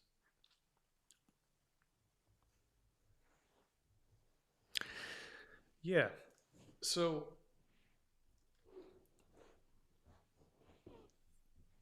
if we're going to go really deep, and I was going to end this stream, I thought at about 2 hours, but we may need a little more time to get into this if everyone's game. You know, some of you have been with me now, I think, for almost the full 2 hours, so cheers to you. You're probably getting tired of my voice. This reminds me of the good old days. When I first started training in all of this, my main teacher, would take me out and we would go get a coffee or something, and we would sit down, and then he would just grill me on everything. You know, he would ask me these questions that I thought I already knew the answer to, and he would just, he was trained in old school hardcore Zen, where, oh man, they just stick it to you. They stick it to you over and over and over again to build up your character to be able to do the thing you're actually trying to do. Anyways, a very, very hardcore kind of teacher. I was very fortunate in the beginning to have such a teacher. Okay, so yeah, when I would do these sessions with him, we would usually meet, 2 times a week, sometimes 3 times a week, and it would go on. In the beginning, I think somewhere between 3 and 5 hours at a time, we would sit and talk about all of the aspects of the training and the path. So, again, my apologies. I do want to respect everyone's time, and if you've already been here for a long time, you need to go. Don't feel obligated to stay. But if you're getting something out of it, then I'm happy to stay. I've got nothing else going on. Okay. So, is it not a mistake to treat every possible effect of meditation as equal to awakening? Yes. So, it is important to note that this particular stream, as well as the course that I put together, I consider it to be a supplement to a full on meditative tradition. So, for example, if you were going to train really hardcore in Zen and you were going to do a full on learning all of their ritual practices, their scriptural collections, the commentaries on those, etc., etc., you were going to take vows in their system, just as an example. Or if you were going to go through hardcore Kundalini training in a reputable Hindu school, or if you were going to go all the way down the rabbit hole with a properly qualified Nadon Taoist teacher, or like myself, perhaps you were going to spend many years. I think I'm at year 18 now, training in the Gelug Tibetan tradition, fairly hardcore. So, what I'm providing in the techniques and the materials that I've put together is a supplement so that you can take the nectar of these incredible traditions as a person living in the real world and soak it up and drink it and actually imbibe it, because there's just so much information and there's so much technique and there's so much that needs to be understood, in my humble view, to really get your hands around what it is you're trying to do in terms of these practices that are so profound in transforming the mind. And I think it's too heavy a lift for most city-dwelling lay people living in the modern world, frankly. I think it needs to be broken down into simpler step-by-step components that are proven to be extremely effective for people that don't have very much time to do the training. And then once you've understood, okay, here are the basic components making up a meditative practice. Here are the basic cognitive skills I need to do the practice. Here are the step-by-step things that I can fall back to if I can't do the full-on thing I'm trying to do. I believe, Gongsho, your main tradition is either Zen Buddhism or Chan Buddhism. And the main technique in both, as a general principle, is some sort of just sitting practice. Now, just sitting practice, I agree, is amongst the most profound, the most important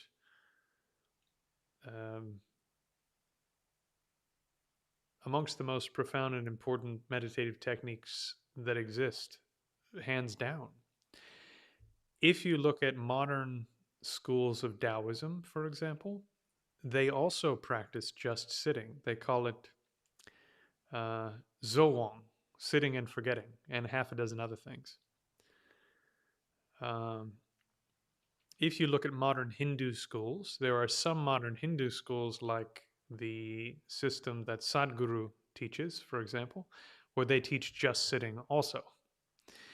Just sitting is taught in a very sort of formal and, as ironically as it is, sort of a much more elaborated way in traditions like Chan and Zen. But also from the people that I've talked to that are training in a really rigorous, really, really well-developed system of Theravada Buddhism, their teachers teach them to do the exact same thing. It just comes a little later in the process, once you've developed some other skills. And when you look at the Tibetan tradition, there are practices that are substantially similar, if not identical, also in the form of Dzogchen practice and Mahamudra practice. But these practices also involve the development of a number of other bridging skills, bridging capabilities, things you can fall back to if you can't do the full on practice, that make the full on practice much easier.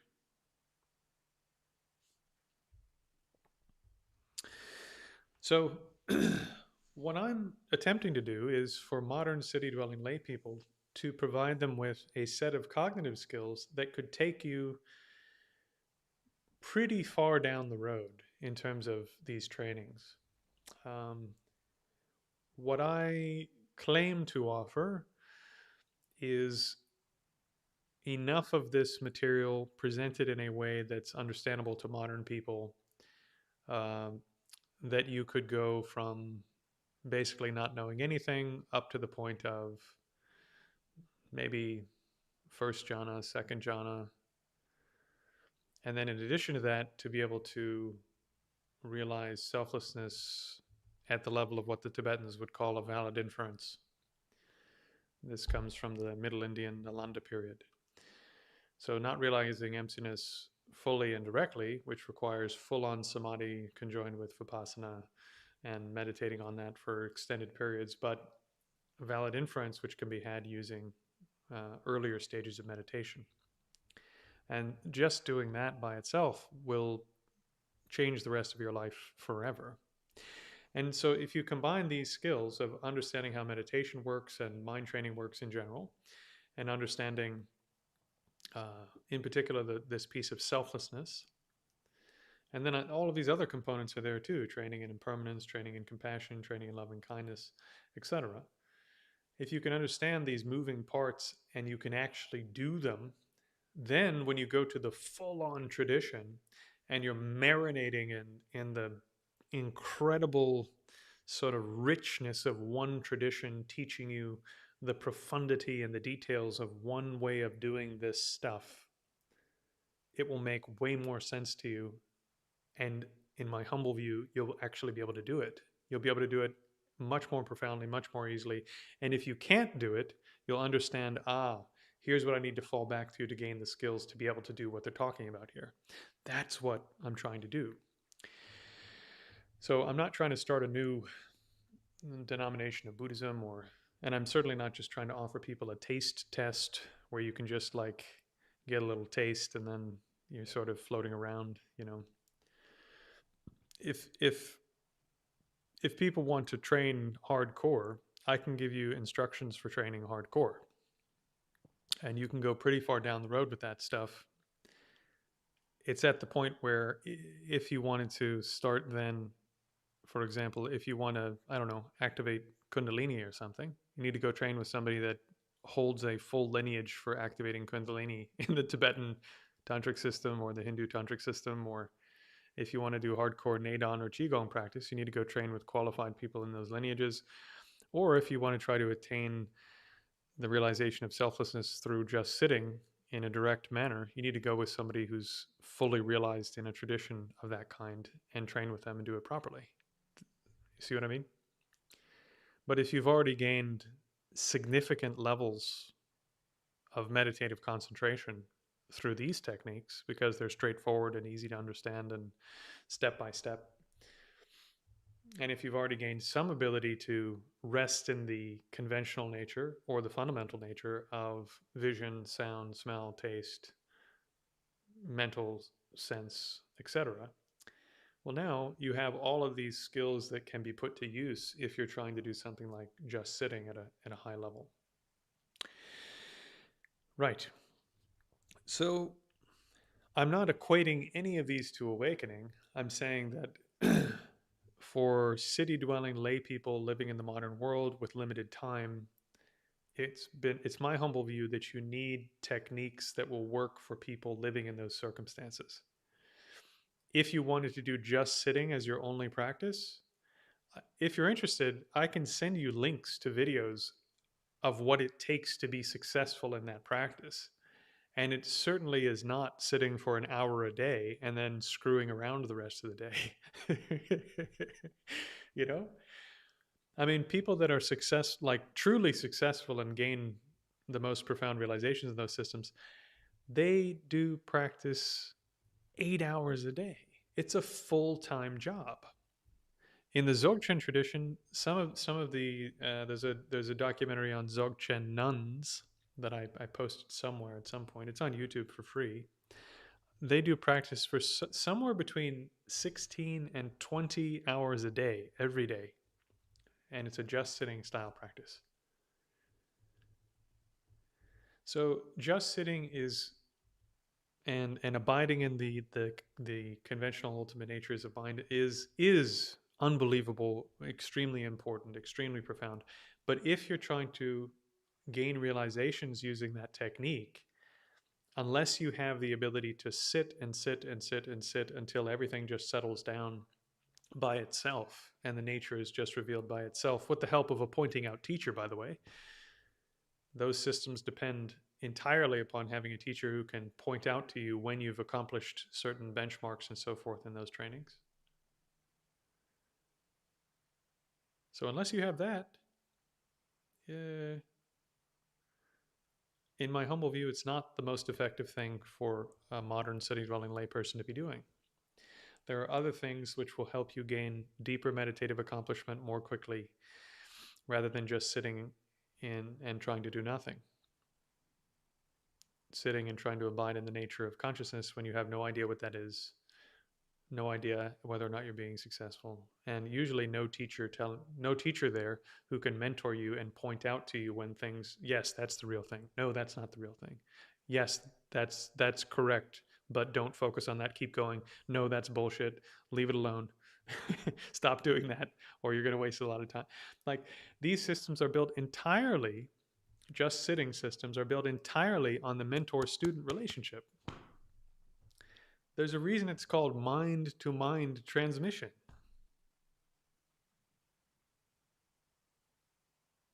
There's a reason that the type of instruction that's used there is called pointing out instructions, because you sit down, you do these practices for long periods of time, and at a certain point, you bring an experience to your teacher, or again, humbly for those people who don't believe in any of this stuff, but they can simply detect. They just know, actually, he's having that experience now, or she's having that experience now, and they come to you and they go, that's it, that's the one, do that more.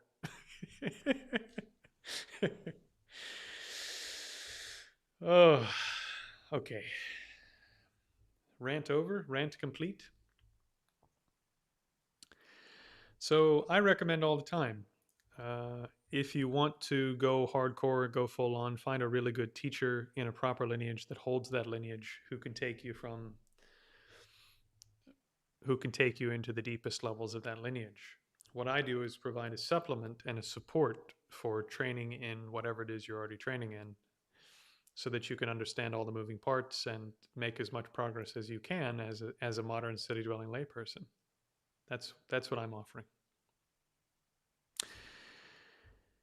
Okay, so let me see.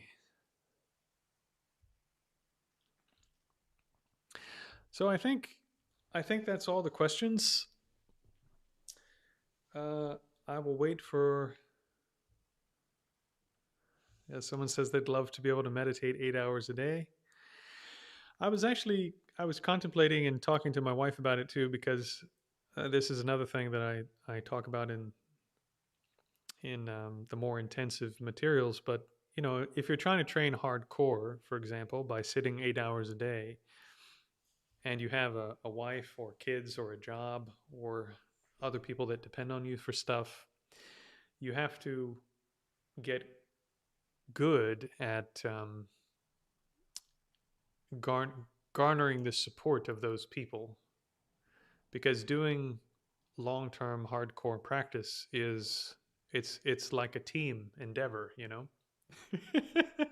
And I was talking to my wife recently. I said, I think something that would really help people is if they saw a layperson doing that kind of practice on a regular basis. And so I was thinking I might do a series where I sit uh, for maybe 2 4-hour sessions a day, or 1 8-hour session a day, something like this, for an extended period, just to show people, yeah, this is something you can do. It's not unattainable, and the steps for getting there make sense, and the benefits you get are worth it. Yeah. So, uh, yeah, this is something I was talking to my wife about. She was like, yeah, but people are like, if you start doing that, people are just going to go, oh, he's just doing this to get attention for himself and blah, blah, blah. And I'm like, yeah, that's probably true. And not only that, I've got it, I have the wife and have other things, until there's enough support coming in from students and so forth. I have to continue sorting out other ways to bring in money. So until that time, uh, the practical realities of life will supersede. Okay, let's see.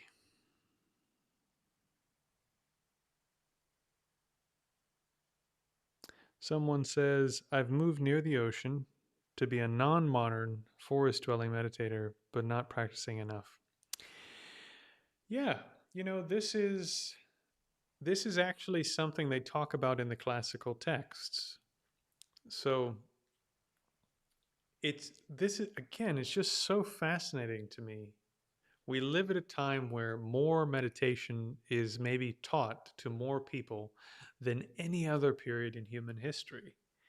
And yet, the quality of that instruction, in my humble opinion, has become so poor because there are so many people teaching meditation that don't really know anything about it, and so many people relying on those instructions without getting a full system of training. They're just getting like a little piece. It's like I don't have anything I can show you without knocking something over, but you know, it's like this table, right? It has 4 legs on it. If I take one of the legs off, it's just going to fall over. It's not a table anymore. It's like a useless piece of junk. And if I balance it just right, it looks like a table until you look too closely at it. And this is what a lot of meditative instructions are like in modern times, where it's like a guided meditation for body scanning, but there's music playing in the background. And you're going, okay, you have let's say you have 10 units of bandwidth for your attention. You've got 10 units, and you're going to dedicate 2 of those units to hearing a bunch of sound you don't normally hear that you find interesting and engaging, rather than dedicating those 2 units to actually putting the attention in the body. But huge numbers of guided meditation things, including most of what you get at yoga studios, and I don't know about all the apps, but I would imagine on the apps and the most popular YouTube videos on these subjects, they have music on them, which is distracting you from the object of the meditation. It's pulling your mind out of the activity. So of course it's not going to work. Right? Of course it's not going to work. Anyway, so to back it up, yeah, quite a few people go into isolation or more isolated conditions to try to do intensive practice, and they don't end up doing the practice. Why is that? Well, we're community oriented beings, you know. So when you look at, there's a fantastic sutta. No, I don't have it set up for that. I'll have to get it set up so that I can share documents and stuff while I'm doing these. There's a fantastic Pali Sutta called the Half Sutta. You know, the Half Sutta. And give me a moment. In the Half Sutta, Venerable Ananda, who was the Buddha's primary attendant, Venerable Ananda goes to the Buddha and says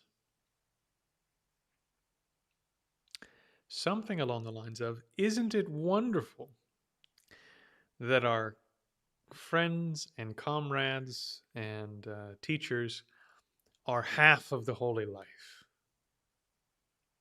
And the Buddha says, "Oh, Venerable Ananda, don't say that. Don't say that, Venerable Ananda. Your friends and comrades and colleagues and mentors on the path are the whole of the holy life. And those renunciates who have friends and virtuous companions and so forth on the path to liberation are assured of attaining the goal," something like this. So, in the Buddha's opinion, your realizations on the path are actually a community effort. They aren't just part of the path, they are the whole path. Think about this. I mean, this is a really, really controversial statement, especially from sort of a Western standard point of view where we think radical individualism and self-determination are the most important values that we have. Even in our sci-fi, if you watch Star Trek, there's so many episodes of sci-fi shows where it's our right to individualism and personal direction and personal blah blah blah blah blah. That is like the quintessence of being a human being. This is how important we've made all of these things in our culture. So, in the Buddha's opinion, you don't even have half of the holy life if you don't have mentors and teachers and companions and colleagues on the path. Now, of course, if you've already had mentors, teachers, companions, and so forth for a really long time, and you're already very well accomplished, and then you go into isolation for periods of time to do your practice, and then from time to time you're meeting with your teachers, that's different. To give you an example, one of my own teachers, Venerable Lama Jampa Shainman, went into retreat for 3 years. He did generation and completion stage practice for Yamantaka Tantra, and under the, what was his main teachers? Not Tharchan Rinpoche. Come on. Trijang Rinpoche, I believe it was. Trijang Rinpoche Senior, the previous one. So Trijang Rinpoche at that time, if I'm not mistaken, I really, really hope I'm not messing up the name of his teacher. I believe it was Trijang Rinpoche at the time was considered to be himself the foremost world master of this particular set of practices related to Yamantaka Tantra. And during his 3-year retreat, he was mostly in isolation. He did 100 million Yamantaka mantras. And then I think he completed that in about 2 years while also doing the generation stage practices for Yamantaka. And then he did what are called the completion stage practices, which are all of the practices where you're actually, working with winds and channels and things like this, and abiding on the nature of mind and all of this sort of thing. So my Lama Jampa Shainman did those practices then for a year. But even though he was living in remote Himalayas, living way up in the mountains, and was mostly by himself, living by himself in a little tiny house way up in the Himalayas, around him, nearby, within walking distance, were other meditators doing long-term hardcore retreat.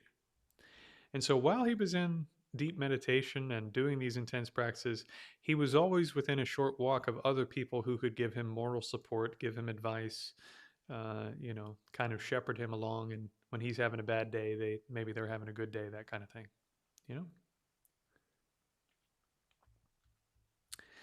So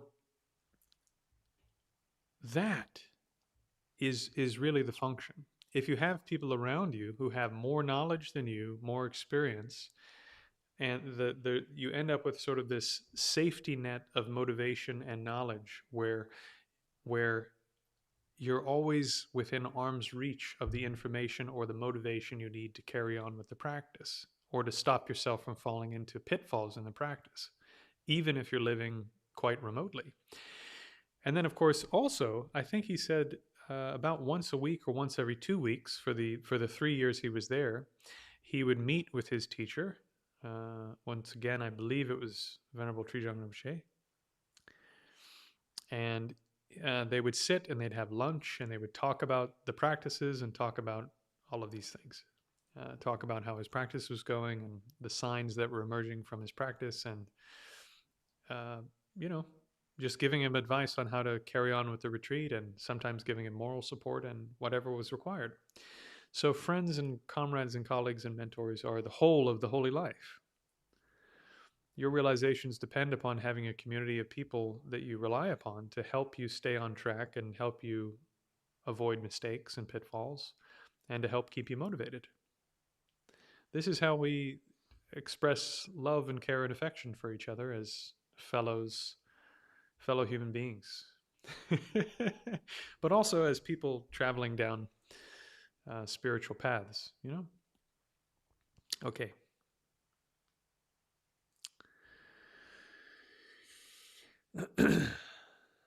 So if you're living remotely or relatively remotely and trying to do more intensive practice, the best advice I can give you is make sure you have a community that can give you a community and a mentor that can give you motivation and help you course correct when you're making errors and can help you make more progress. And, you know, if you're starting to, also one important function, uh, Lama Jampa Shenman said, and he's a Westerner, by the way, he's from Canada. One important function of this whole community that helps you if you do extended retreat in isolation is they help you avoid becoming a little cuckoo. If you're doing a lot of work on your internal space, on your mind, you can get screwed up. And if you have people close by who know that's a possibility, they can stop you from getting screwed up. They can help you. They're like, you know, it's a bit like having bumpers on the bowling lane, you know? You don't end up in the gutter running towards hell. Okay. Uh, okay, let me see. Uh,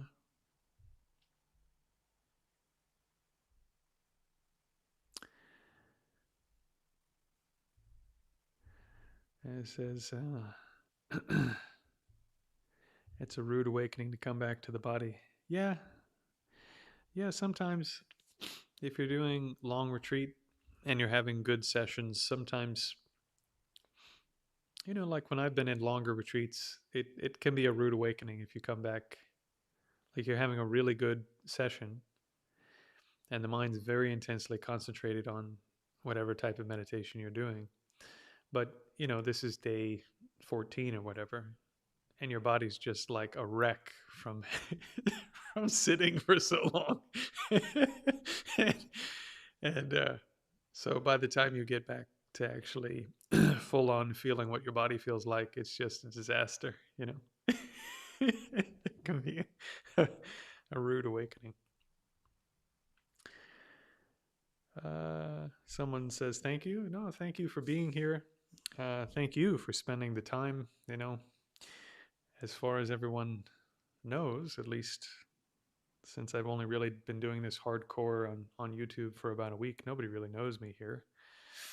Um, on the Facebook communities, I've been sort of helping people along in this sort of way for about 10 years, but now I'm starting to transition over to video because I think it's a little bit better. So no, thank you for being here, and I'm glad that some of the things I say make sense and are helping. Someone says, Gong Shou says, isn't the ultimate aim to directly recognize the true nature of experience, not as an occasional insight, but as a stable, natural, and effortless way of seeing regardless of the experience? Isn't the ultimate aim to directly recognize the true nature of experience, not as right? Okay. So this is a very, very, very important question. Very, very, very important question.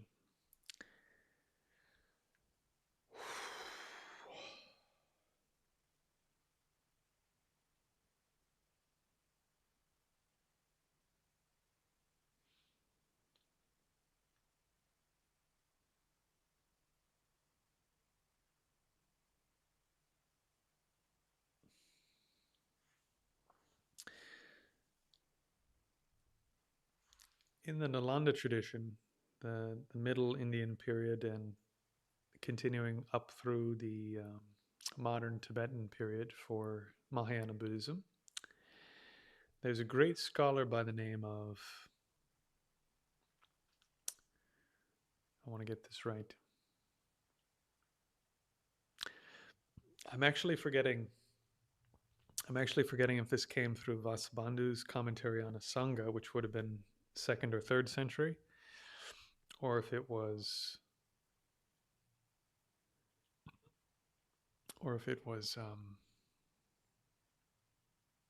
Dharmakirti's commentaries on Dignaga, which was later, I think 6th or 7th century. In any case, the Nalanda tradition, the sort of great, amongst the sort of pinnacles of Buddhist practice and Buddhist prosperity and Buddhist knowledge, Nalanda Monastery had a library so large,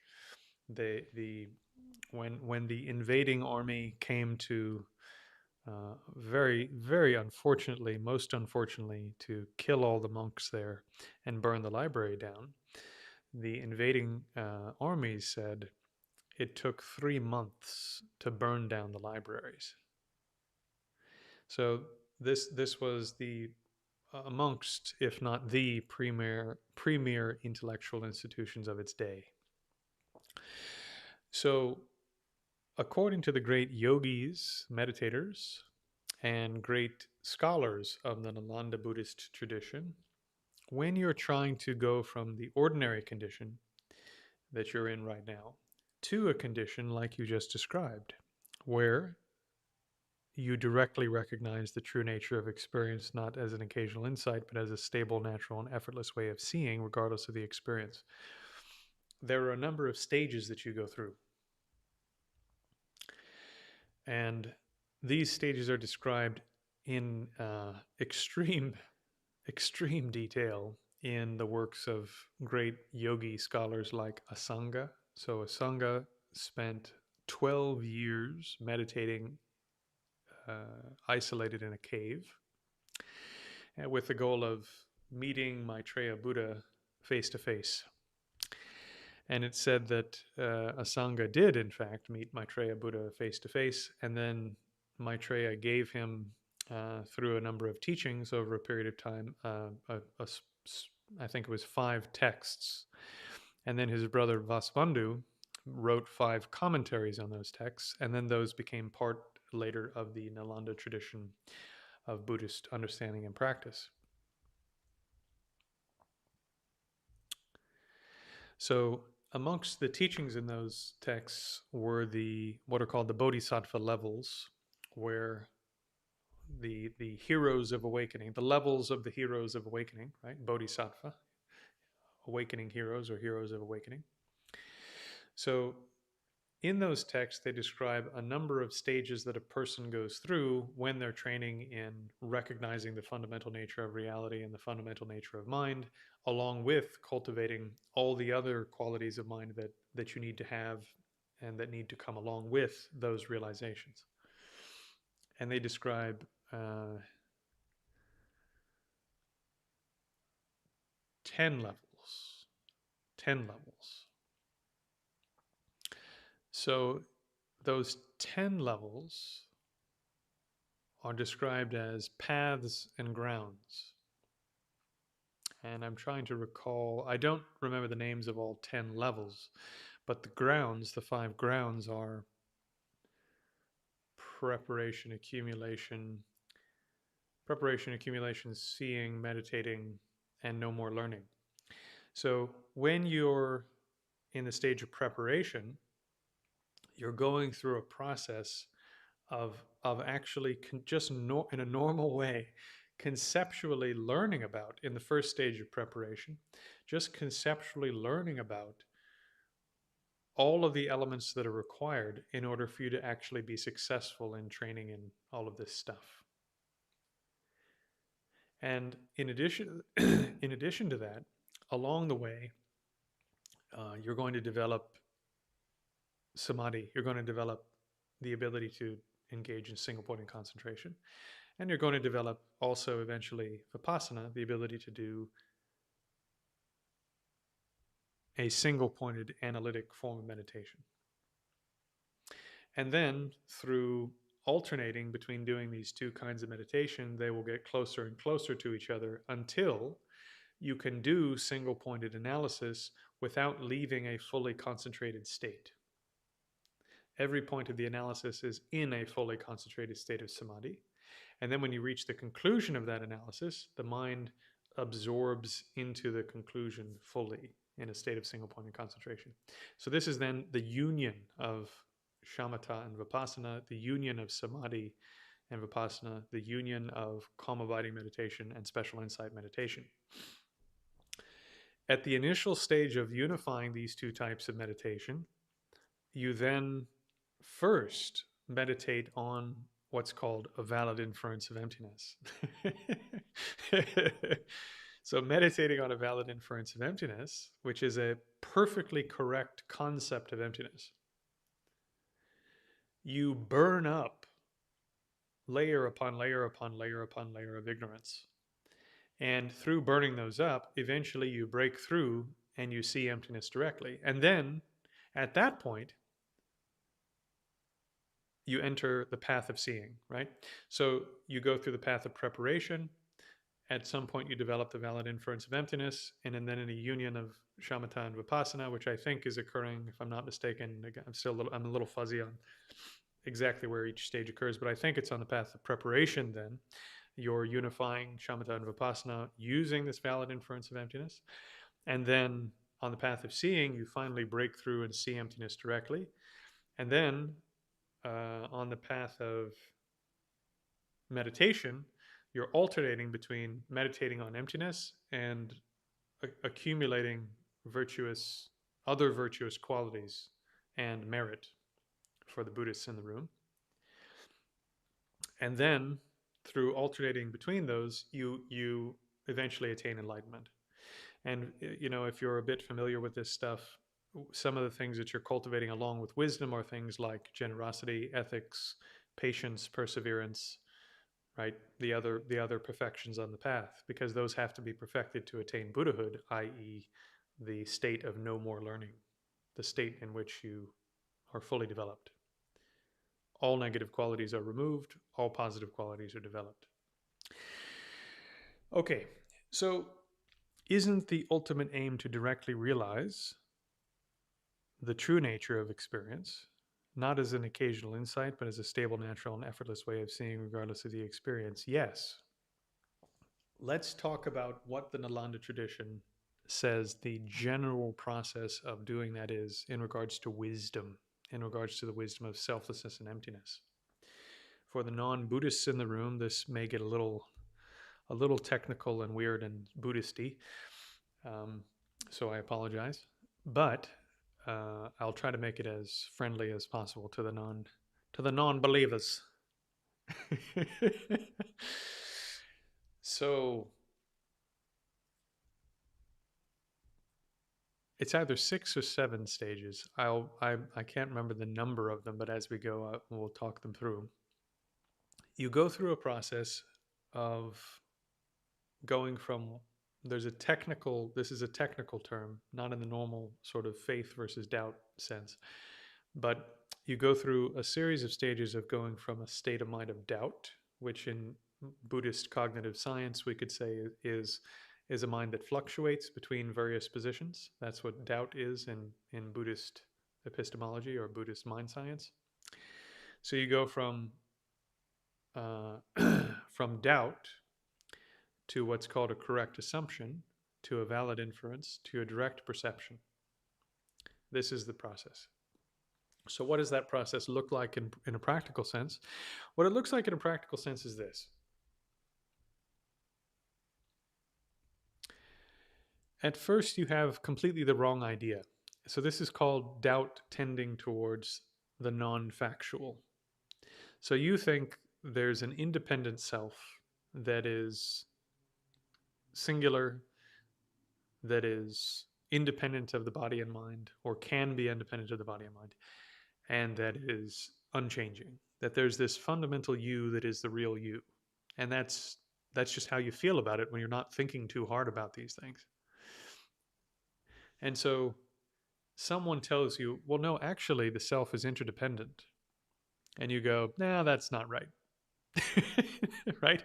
So you have doubt, which is wavering then between, well, no, that doesn't sound right to me, but somebody important said that, so maybe there's something to it, but I don't think so, right? So the mind is wavering between these two positions, but almost all the time is still wavering towards, I think things are. Yeah, it is a process of reconditioning the mind. That's exactly what it is. That's what the term bhavana means. It means to bring something into existence or to develop something. The Tibetan term is gom. Gom is the term they use for meditation, and it means familiarization, to make your mind familiar with something until that's just how your mind does it. And you already do this with all sorts of things. But so you start with doubt tending towards the non-factual, and then at some point, you've read some teachings, you've talked to some people, and you go, I'm about 50-50. Maybe the self is interdependent, maybe it's independent. I'm not sure. And so the mind is wavering, but it's sort of 50-50. And then you've done some more, maybe you've done some practice now, you've read some more stuff, you've talked to some more people, even more people you respect has shared this idea, so you're kind of taking it seriously. And now you're not really sure about it. You're still in a state of doubt, but most of the time your doubt is tending towards, it's probably interdependent. I have my doubts, it might be independent, but it's probably interdependent. And then next you enter a state of what's called correct assumption. Now, correct assumption is you actually have the correct conclusion now all the time. But you don't have enough reasons, observations, support, meditative practice to make that a completely firm conclusion. So you could encounter a situation where doubt would arise again if, for example, you heard, I don't know, Richard Dawkins or somebody, I don't know, someone you think is important, Stephen Hawking, saying, no, there really is a self and it's permanent. And you're like, well, wow, if Stephen Hawking says that, maybe I need to think about this a little more carefully, right? So in a state of correct assumption, basically all the time, you think the self is interdependent in this example. But if you encounter sufficiently compelling arguments to the contrary, or a sufficient authority presenting the opposite view, you might return to doubt. Which means that your mind, under certain conditions, won't act in accordance with the correct understanding that the self is interdependent. Right? So the next stage is valid inference. So valid inference is a technical term. It comes out of what's called Pramana literature, the literature on valid cognition. And what it's meant to describe is, again, I don't want to get too technical with everyone and then they'll get bored, but this is called, Pramana means valid cognition. And what it refers to is the types of epistemic instruments that you need in order to know something correctly. So, for example, if you look at my microphone, you can see that it's blue. And the correct epistemic instrument, the correct cognitive tool that you need to know that it's blue, to keep it simple without getting into too many weird philosophical debates, the correct instrument that you need in order to know that it's blue is your eyes and your visual consciousness. You look at it and directly, roughly speaking, it appears to you as the color blue. So as long as you have undamaged eyes and your visual cognitive faculty is not impaired by alcohol or drugs or disease or something, then when you look at this microphone, you can see that it's black and it's blue. Yeah, it's black with a blue light on it. So that epistemic instrument is good for seeing, vision is good for seeing colors and shapes. The ear is good for hearing sounds. The nose is good for smelling smells. The tongue is good for tasting tastes. The body is good for experiencing tactile sensations. But unfortunately, we don't have a cognitive instrument. Even your mind, uh, in terms of ordinary direct perception of its own contents, is not actually equipped in terms of direct perceptions to see impermanence, for example, or to see interdependence. What it can see is the evidence of interdependence. What it can see is the evidence of impermanence. So, in terms of pramana, in terms of valid instruments to know what it is you set out to know, the evidence for the fact you're trying to prove will come from your senses, one of your 6 senses, the 5 external senses or the mental faculty.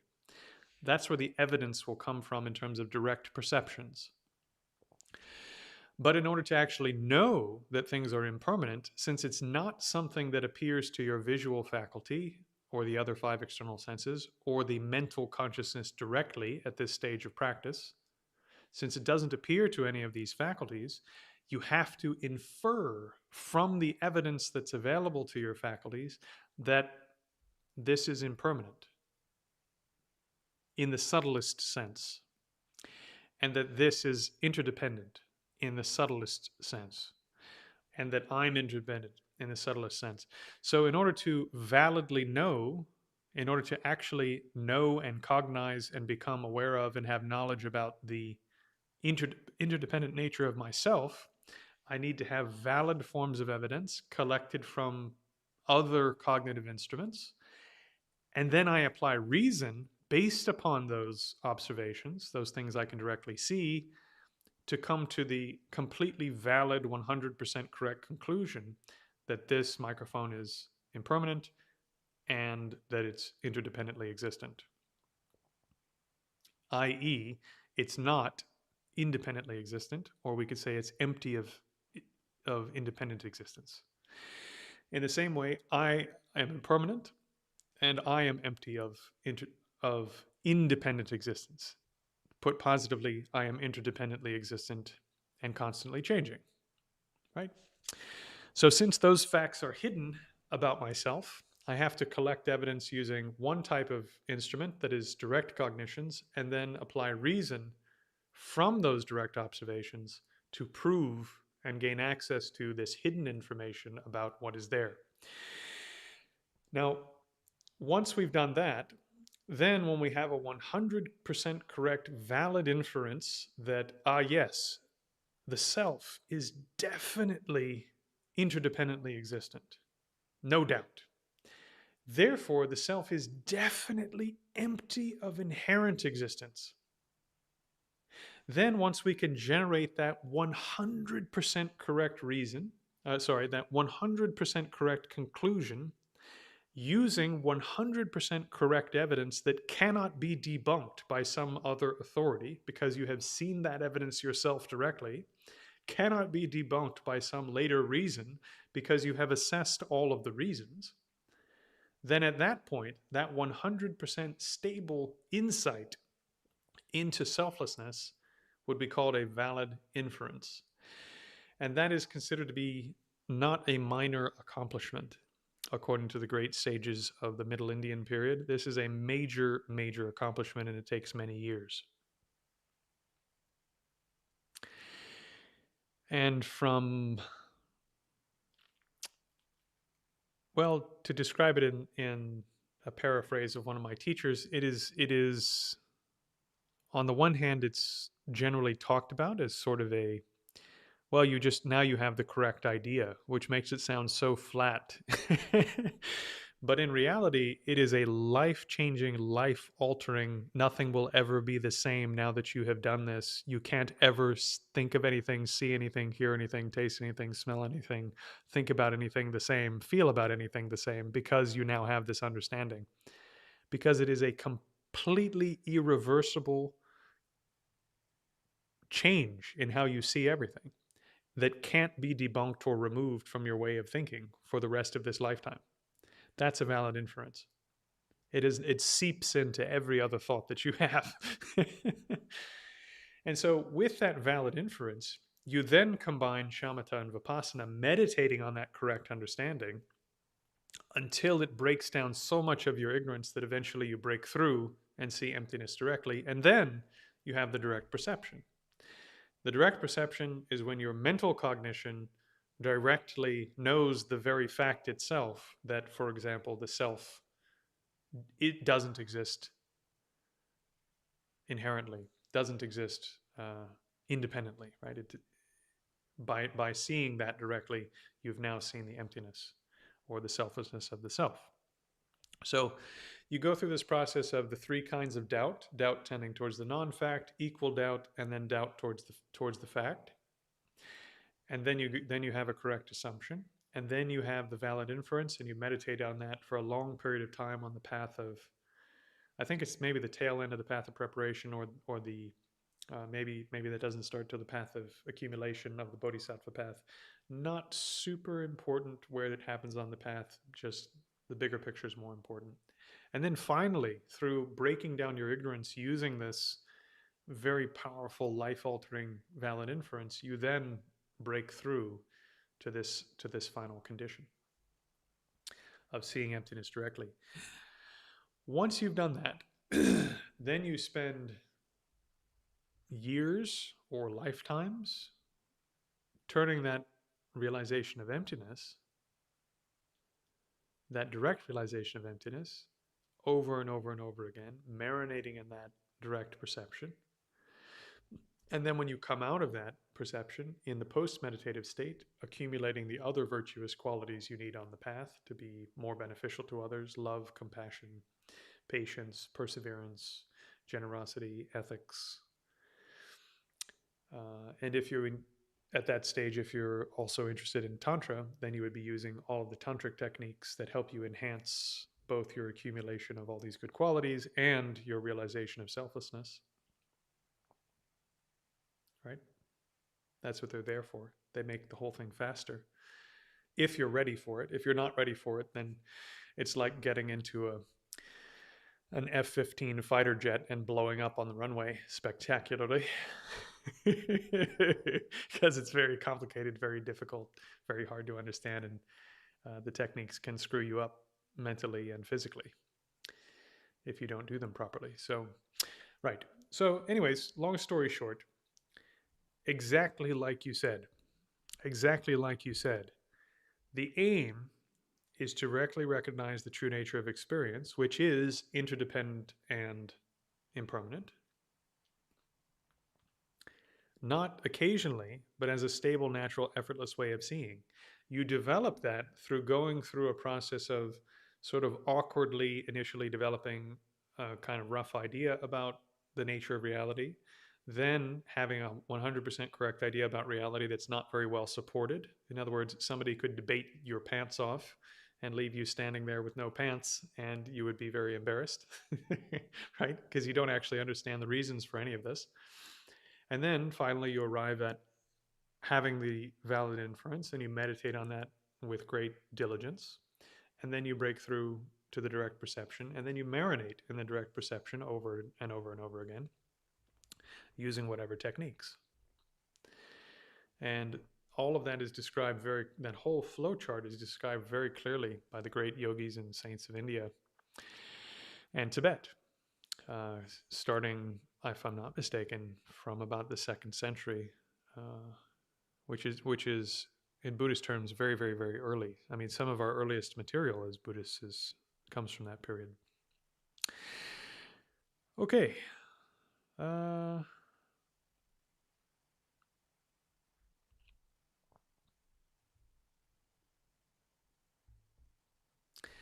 From what you are saying so far, the initial threshold is a question of belief in the path.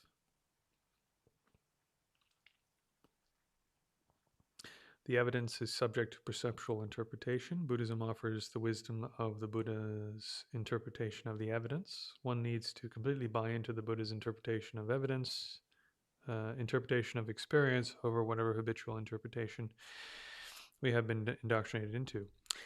Okay, so if you were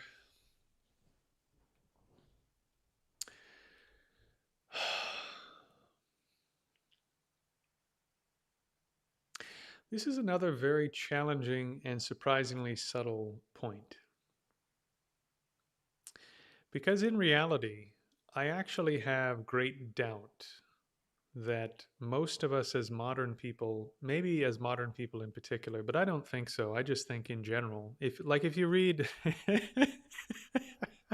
if you read the Vinaya, okay, the earliest part of the Vinaya, do you know why the Buddha created the monastic rules, the rules for monks and nuns? He said it. He said the quiet part out loud, okay? You can go read this for yourself if you can track it down. But someone asks the Buddha, they said, why are you making, like the first 5 students that he had, he didn't make any rules for them. He just told them, here's what you need to do to realize the Dharma. And they did it. They did the practices and they got the accomplishments, and that was it. There was no monastic rules. And the Buddha said, it is the custom of Buddhas to make a whole bunch of rules basically for the stupid people.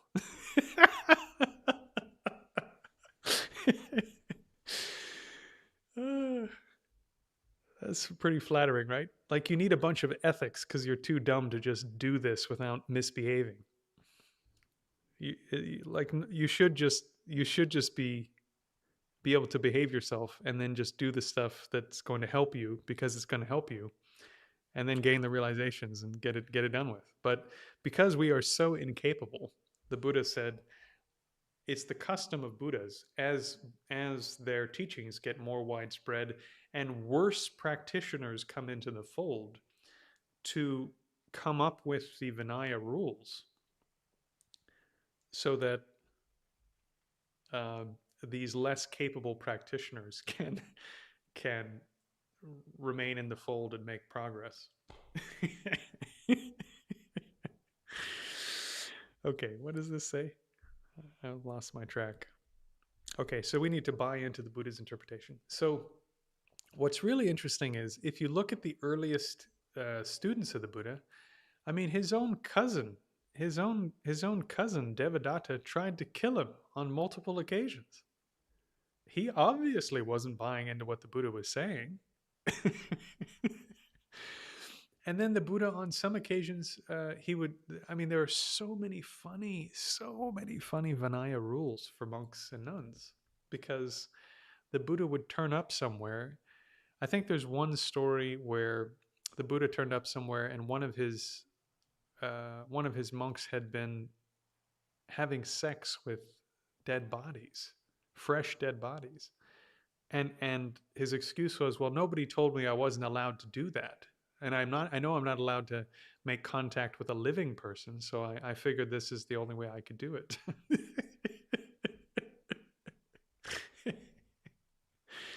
So obviously, I don't think that he was fully buying in to this whole like giving up attachment thing and craving. And there was another one where there was a monk in the woods, and some other monks were coming to visit this monk who had been living in the woods by himself for a long time. And a female monkey came out onto the trail and put her butt in the air because the monk had trained this monkey to basically take care of his intimate needs. And so the Buddha had to make rules that you're not allowed to have intimate relations with animals or the deceased.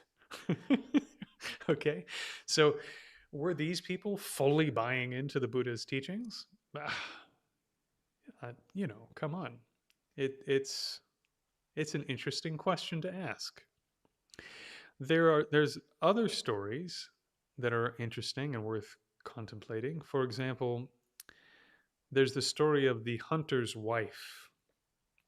The hunter's wife, uh, a hunter's wife became a student of the Buddha, and there was a big kerfuffle amongst the Buddha's, I think the Buddha's ordained people, because they were really upset that she was cleaning all of his hunting gear and his knives and all of this stuff when she knew that he was going to go back out and kill a bunch of animals. And then, this is how he was going to make his living and so forth.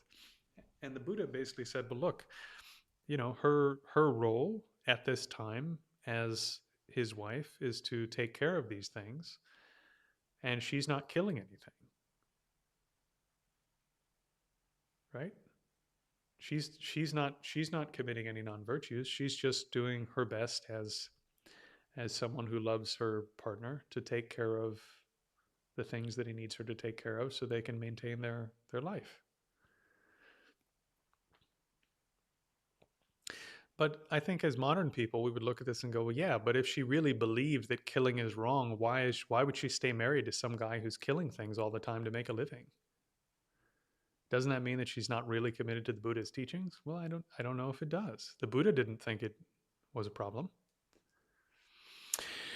So, you know, I'm spending a lot of time now talking about the Buddha and what the Buddha thought and Buddhism stuff, which is not really the aim of this particular the sit and see. This is a more practice oriented stream. But I don't actually think it's possible for people, even all the way back to the time of the Buddha, to simply just sort of force feed themselves things that they don't have good reasons for, and good arguments for, and good evidence for. The sort of blind faith, I suppose, or confidence based upon seeing your teachers or mentors do things that are extraordinary, that sort of thing can take you a certain distance, I suppose. But in point of fact, I don't think people can simply force themselves to believe in karma or rebirth, or that the mind is a non-physical thing, or you know all of the trappings of the system. Rather, I think what is much more realistic is if you've been training for a long time and you haven't closed your mind to the possibility that these things might be true, and as you go along, you continue to allow whatever evidence on either side of the aisle might exist to enter your mind and to fully sort of marinate in your understanding. At least in my humble view, that's how you go from being sort of a someone who doesn't believe any of this stuff to someone who believes all of it or almost all of it. Speaking in my own case, when I started out, I really struggled with karma, rebirth, non-physical beings, and Buddhas and spirits, and all of the weird, from a sort of Western ordinary perspective, especially if you were raised secular as I was, things that are quite strange from that perspective. So I struggled with all of that a great deal. And what I resolved to do was to simply keep those things as possibilities and build the rest of my worldview based upon two tracks. Well, one track is maybe all of that is wrong. Okay? Maybe it isn't correct. I have to accept that possibility that some of that might be wrong. And if it's wrong, what follows in terms of what I need to do, what do I need to train in, what's important in life, and I need to just sort of build a picture based upon other Buddhist stuff, Buddhist arguments, mind training stuff, meditation related stuff, and build this whole worldview and set of arguments. I need to build all of that and see how does it hold together. And I came up with a system that of understanding came up with a system of understanding that basically, no matter how you slice it, the Buddha was right about where our suffering comes from and where the most lasting types of happiness and satisfaction come from. And therefore, even if everything else was wrong, since that's correct, what I need to do if I want to be happy, and I do want to be happy, is to do all of this stuff that the Buddha recommended. The ethics that the Buddha recommended support the training in meditation. The meditation the Buddha recommended supports the training in wisdom. And these three together eliminate the suffering that he identified, at least the type that exists in one lifetime, and causes the happiness that he identified, potentially even within one lifetime. So it all holds together in that regard. The other line of thinking, the other track is, well, all of this could be right. All of this could be right. And if things really are like this, if rebirth is real, if the mind is non-physical, if karma is real, then there should be evidence and indications and things that show that that's how things are, right?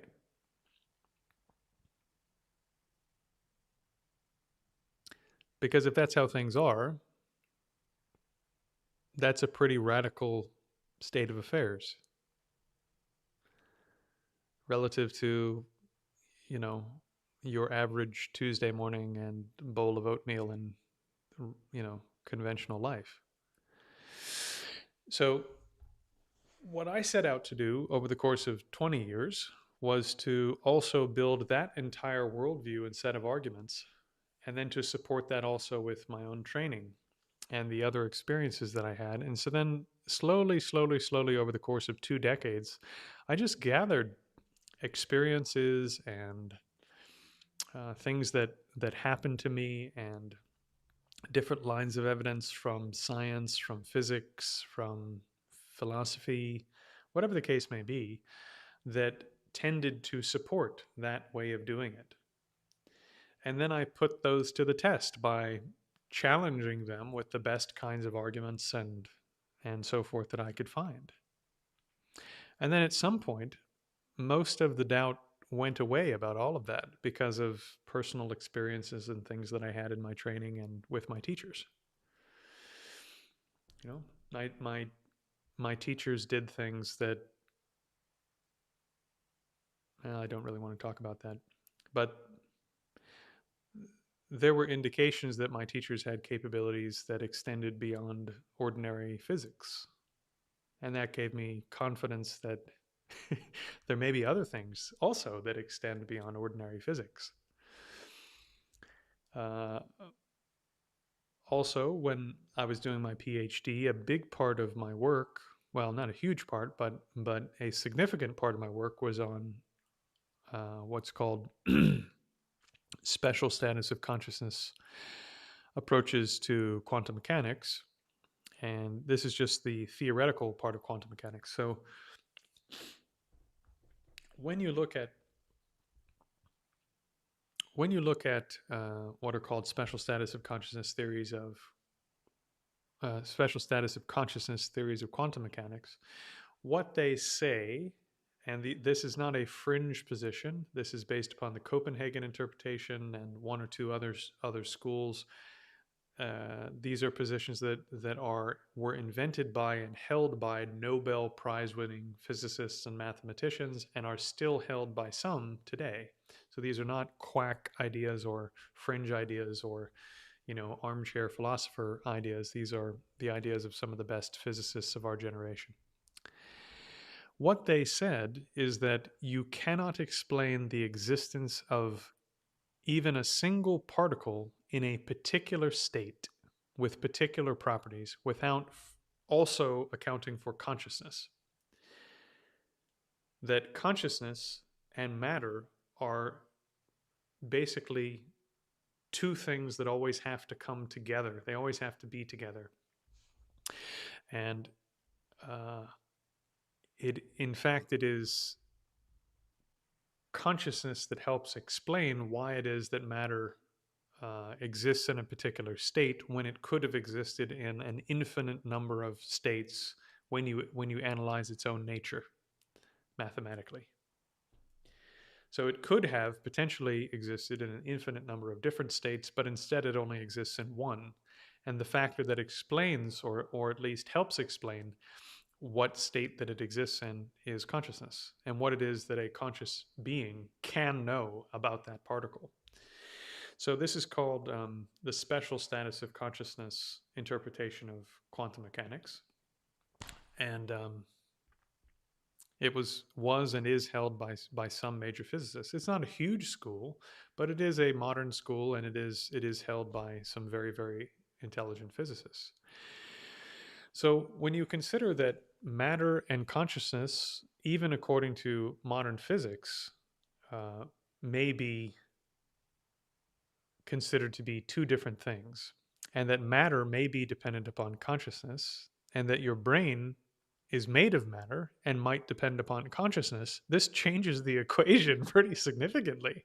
Like, okay, well, if the first, the first moment of my consciousness in the womb and the brain that I had in the womb depended upon consciousness in order for those particles to exist. Now, there's all sorts of questions we could ask, but the matter that's existing there in a particular state doesn't even exist in that state or in that arrangement or as a set of neurons without some conscious being existing in the first place. So why would that conscious being, which is explaining the existence of those particles, require those particles in that particular arrangement to exist at all in the first moment of the womb? I can't find any good reason to say that they would, right? So I've taken this sort of reasoning quite a distance in making these arguments. And again, there are unbelievable mathematicians and physicists who have basically said, look, we just have to think about consciousness as being something that is non-local, uh, uh, has a causal properties, and exists spread out over a large area of space, and like all of these things that basically sound like a Buddhist description of consciousness. And I said, okay, well, that's really interesting. There's this incredible authority in my culture telling me that the mind is a causal entity that spreads out over a large area of space and explains the existence of matter in particular arrangements. This is starting to sound a lot like karma, right? And if this mind doesn't need a particular body to exist in a particular state, if the matter is dependent upon consciousness rather than the other way around, then the mind uh, can and probably should exist before your current body existed. And there's no reason for your mind to go out of existence when some particular arrangement of matter called your brain at the current time breaks down at the end of your life. Because that arrangement of matter depends upon consciousness to begin with.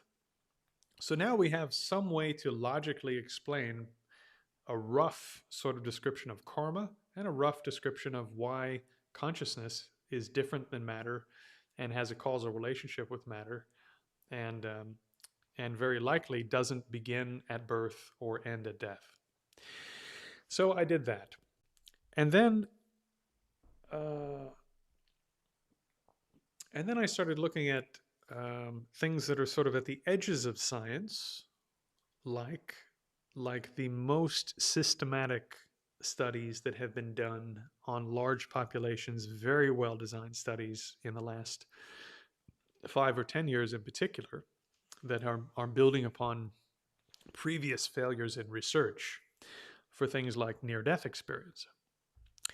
Well, it's interesting to find that, I just put up that big documentary on Tukdam, which some of you may have watched.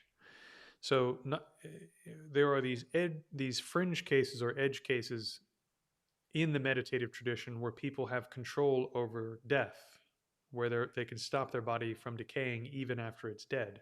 Again, the explanation in the tradition is the consciousness hasn't left, therefore the body doesn't die, even though it's clinically dead. When the consciousness leaves, then all of a sudden decay begins because the mind is no longer present. So with something like Tukdam, we have a bridge where consciousness is in a sense sort of departing from the body, right? And we have evidence that that consciousness is not something that depends upon the brain. Furthermore, in near-death experiences, all sorts of interesting things are reported, including bringing back information that that person couldn't have known.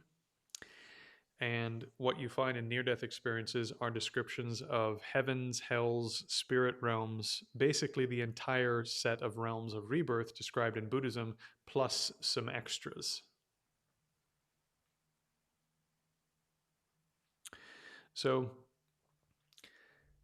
then I looked at children with past life memories. Again, the last 20 years, 15, 20 years of that research has been really exemplary and built upon the weaknesses of previous decades of research in that field. There are hundreds of papers studied, performed by psychologists and other professionals related to childhood past life memories because they have real effects on people's psychology in the current time, in their current life. And once again, the most incredible cases that have been put together from this research, these kids remember things that are impossible, absolutely impossible for them to know, and information that even in the digital age wouldn't be available publicly anywhere. And so, without going into too much detail, some of those kids also remember the in-between state between their previous death, the in-between state, and then rebirth. And the in-between state they describe shares a lot of properties in common with what Buddhism describes for the in-between state. Again, there are some differences, but there's a lot of similarities. So when I look at the huge body of research that we have, I have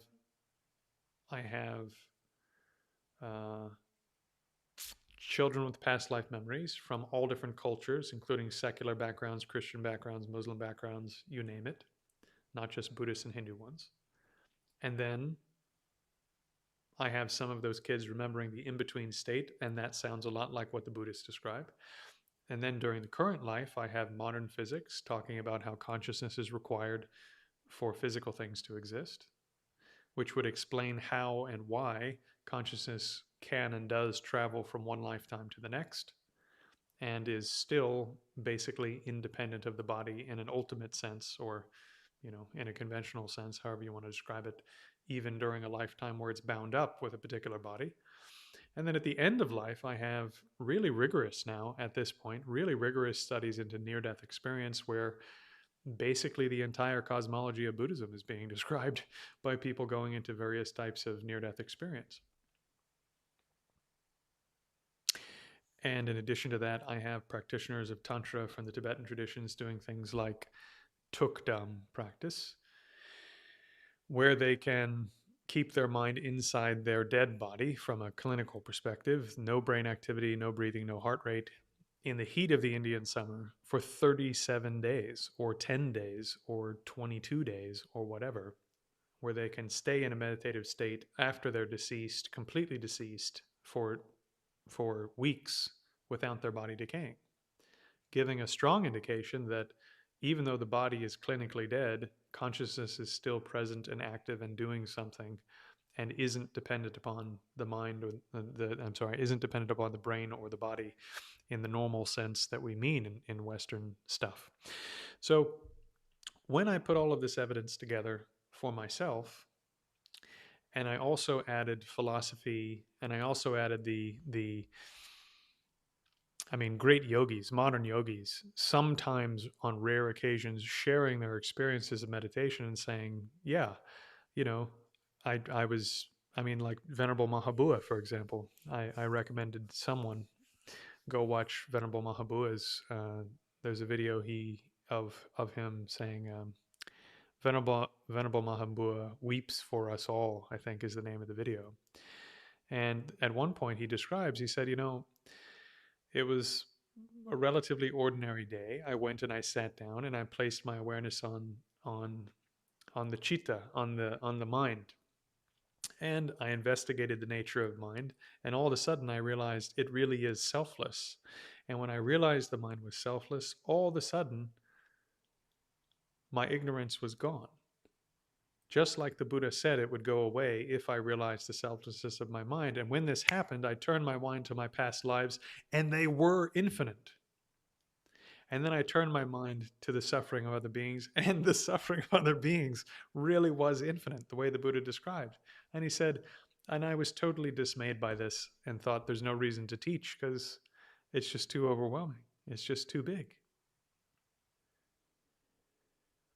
He said, and then I reached my mind out and looked at the status of every being, and I realized there were some people I could help. And so he describes, as a modern meditator, just some monk in Thailand, just describes the exact process almost precisely as it is described in the text, having these same realizations that the Buddha had by directing his mind in the same way. And there are Tibetan meditators who do the same thing. There are some wonderful documentaries now where they go and they meet some of these great yogis living up in the Himalayas and so forth. And occasionally they make these statements. I can't remember the gentleman's name now, but he said something like, yeah, you know, when you do such and such meditation, then your mind enters like 50,000 world systems. And I'm going, just like, wow, okay. Then 100,000. And then it enters 1,000,000 systems. And then anyway, so I combine all of these different lines of evidence, the sort of reports of yogis who are doing their own practices and having these extraordinary things happen, and the experiences I've had with my own teachers that are sort of like firsthand, where again, I don't want to tell these stories in public. I would need to know each of you a lot better to tell these kinds of stories, but things that absolutely blew my mind that my teachers could do, you know, like stuff straight out of the old stories and textbooks. So yeah, when I combined all of this evidence together, I thought, okay, you know, oh yeah, and then had some experiences of my own through training.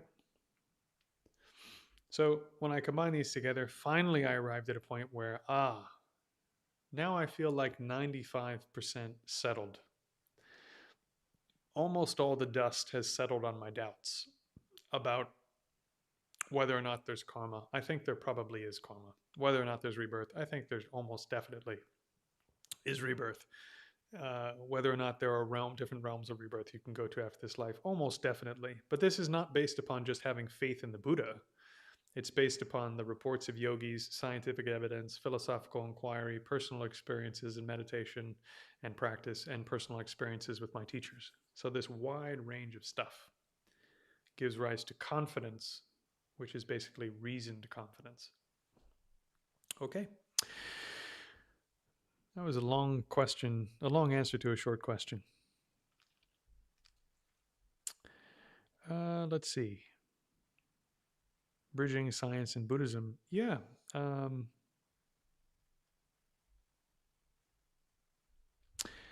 So one of my offer, John. So one of my big projects for a long time has been trying to bring together the ancient wisdom of the Buddhist traditions, which, as I said, especially through the Nalanda line, through the Middle Indian period of sort of high Indian Buddhism into the Tibetan line, preserved one of the great intellectual resources of human history, far beyond simply just doing Buddhist stuff. It was perhaps akin to the Library of Alexandria in terms of human importance, just general human importance. And most of it was lost, unfortunately, just like the Library of Alexandria.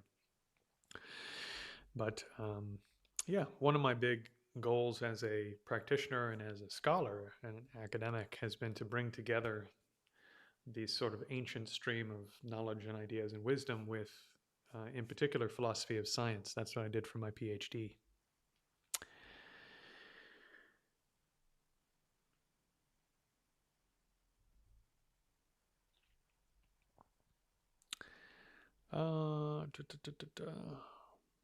Let's see.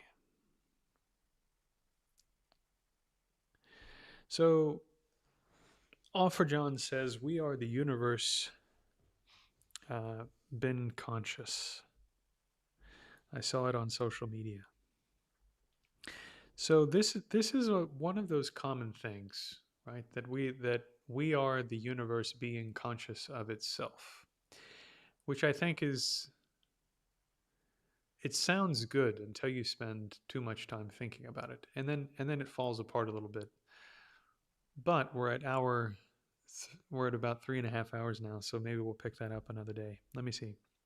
Gong Show says,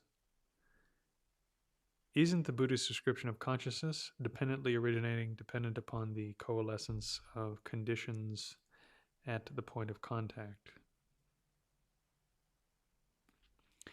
So if you're looking at the 12 links, and once again, so Gong Show, just for the next one of these, this stream, the Sit and See, is mainly about meditation, training in meditation, questions about meditation in particular, not the whole cosmology, philosophy, and all the rest. The when I do the just the general live, then you can ask whatever you want. This one is really, I'm trying to keep it focused on meditation, but I'll answer this question anyway. So the Buddhist description of consciousness in the 12 links system, where they're talking about contact, is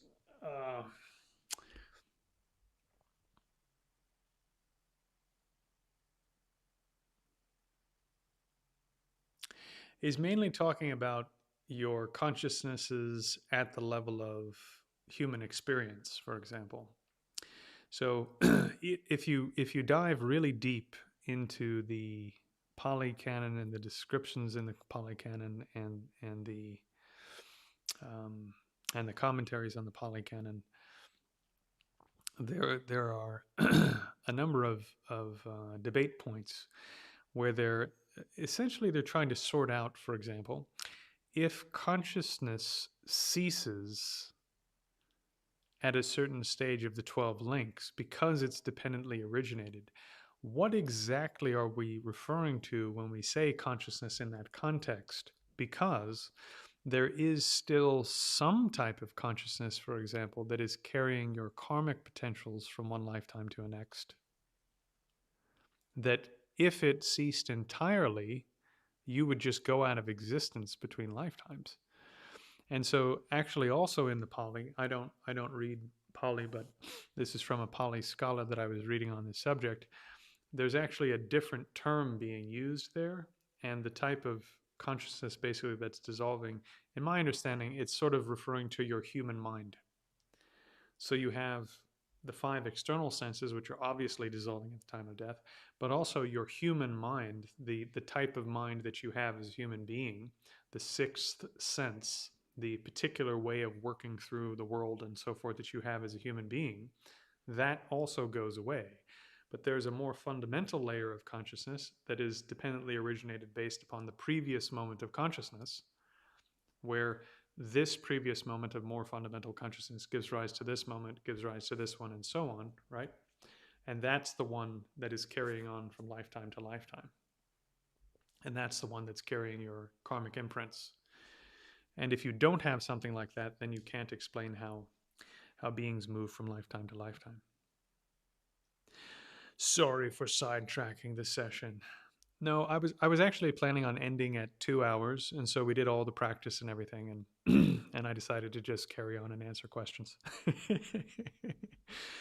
But yeah, so the Sit and See sessions are meant to be mainly for doing practice and asking questions about your actual practice. So not theoretical questions about, well, what if this, what if that, what about these technical aspects of the thing. I am happy, as you have seen this week, to go into great detail on all of this, but this particular stream, which I may do earlier in the day, I may do later in the day, I'm still sorting out what the best time of day is, will be aimed at us doing practice together. and and then as we do the practices, asking questions about how to improve the practice, etc. So that's the big idea with the sit and see episodes. Yeah. Okay. All right. Well, I think that's probably good for the night. Uh, we've done well. I think some people have hung in basically for almost 3.5 hours with me, or been in and out. Okay. Well, thank you all for coming. It was lovely seeing you, and I'm going to be doing a lot more of these. Going to be building up basically the opportunity for us to, as a community, come together and do some practice, since it is the whole of the holy life. And as I build up this community, I'll continue releasing videos and doing the other lives where we can do general questions. But these will be for us to do some practice together and to answer questions related to our daily practices. Okay. So again, good to see you. Hope to see you soon.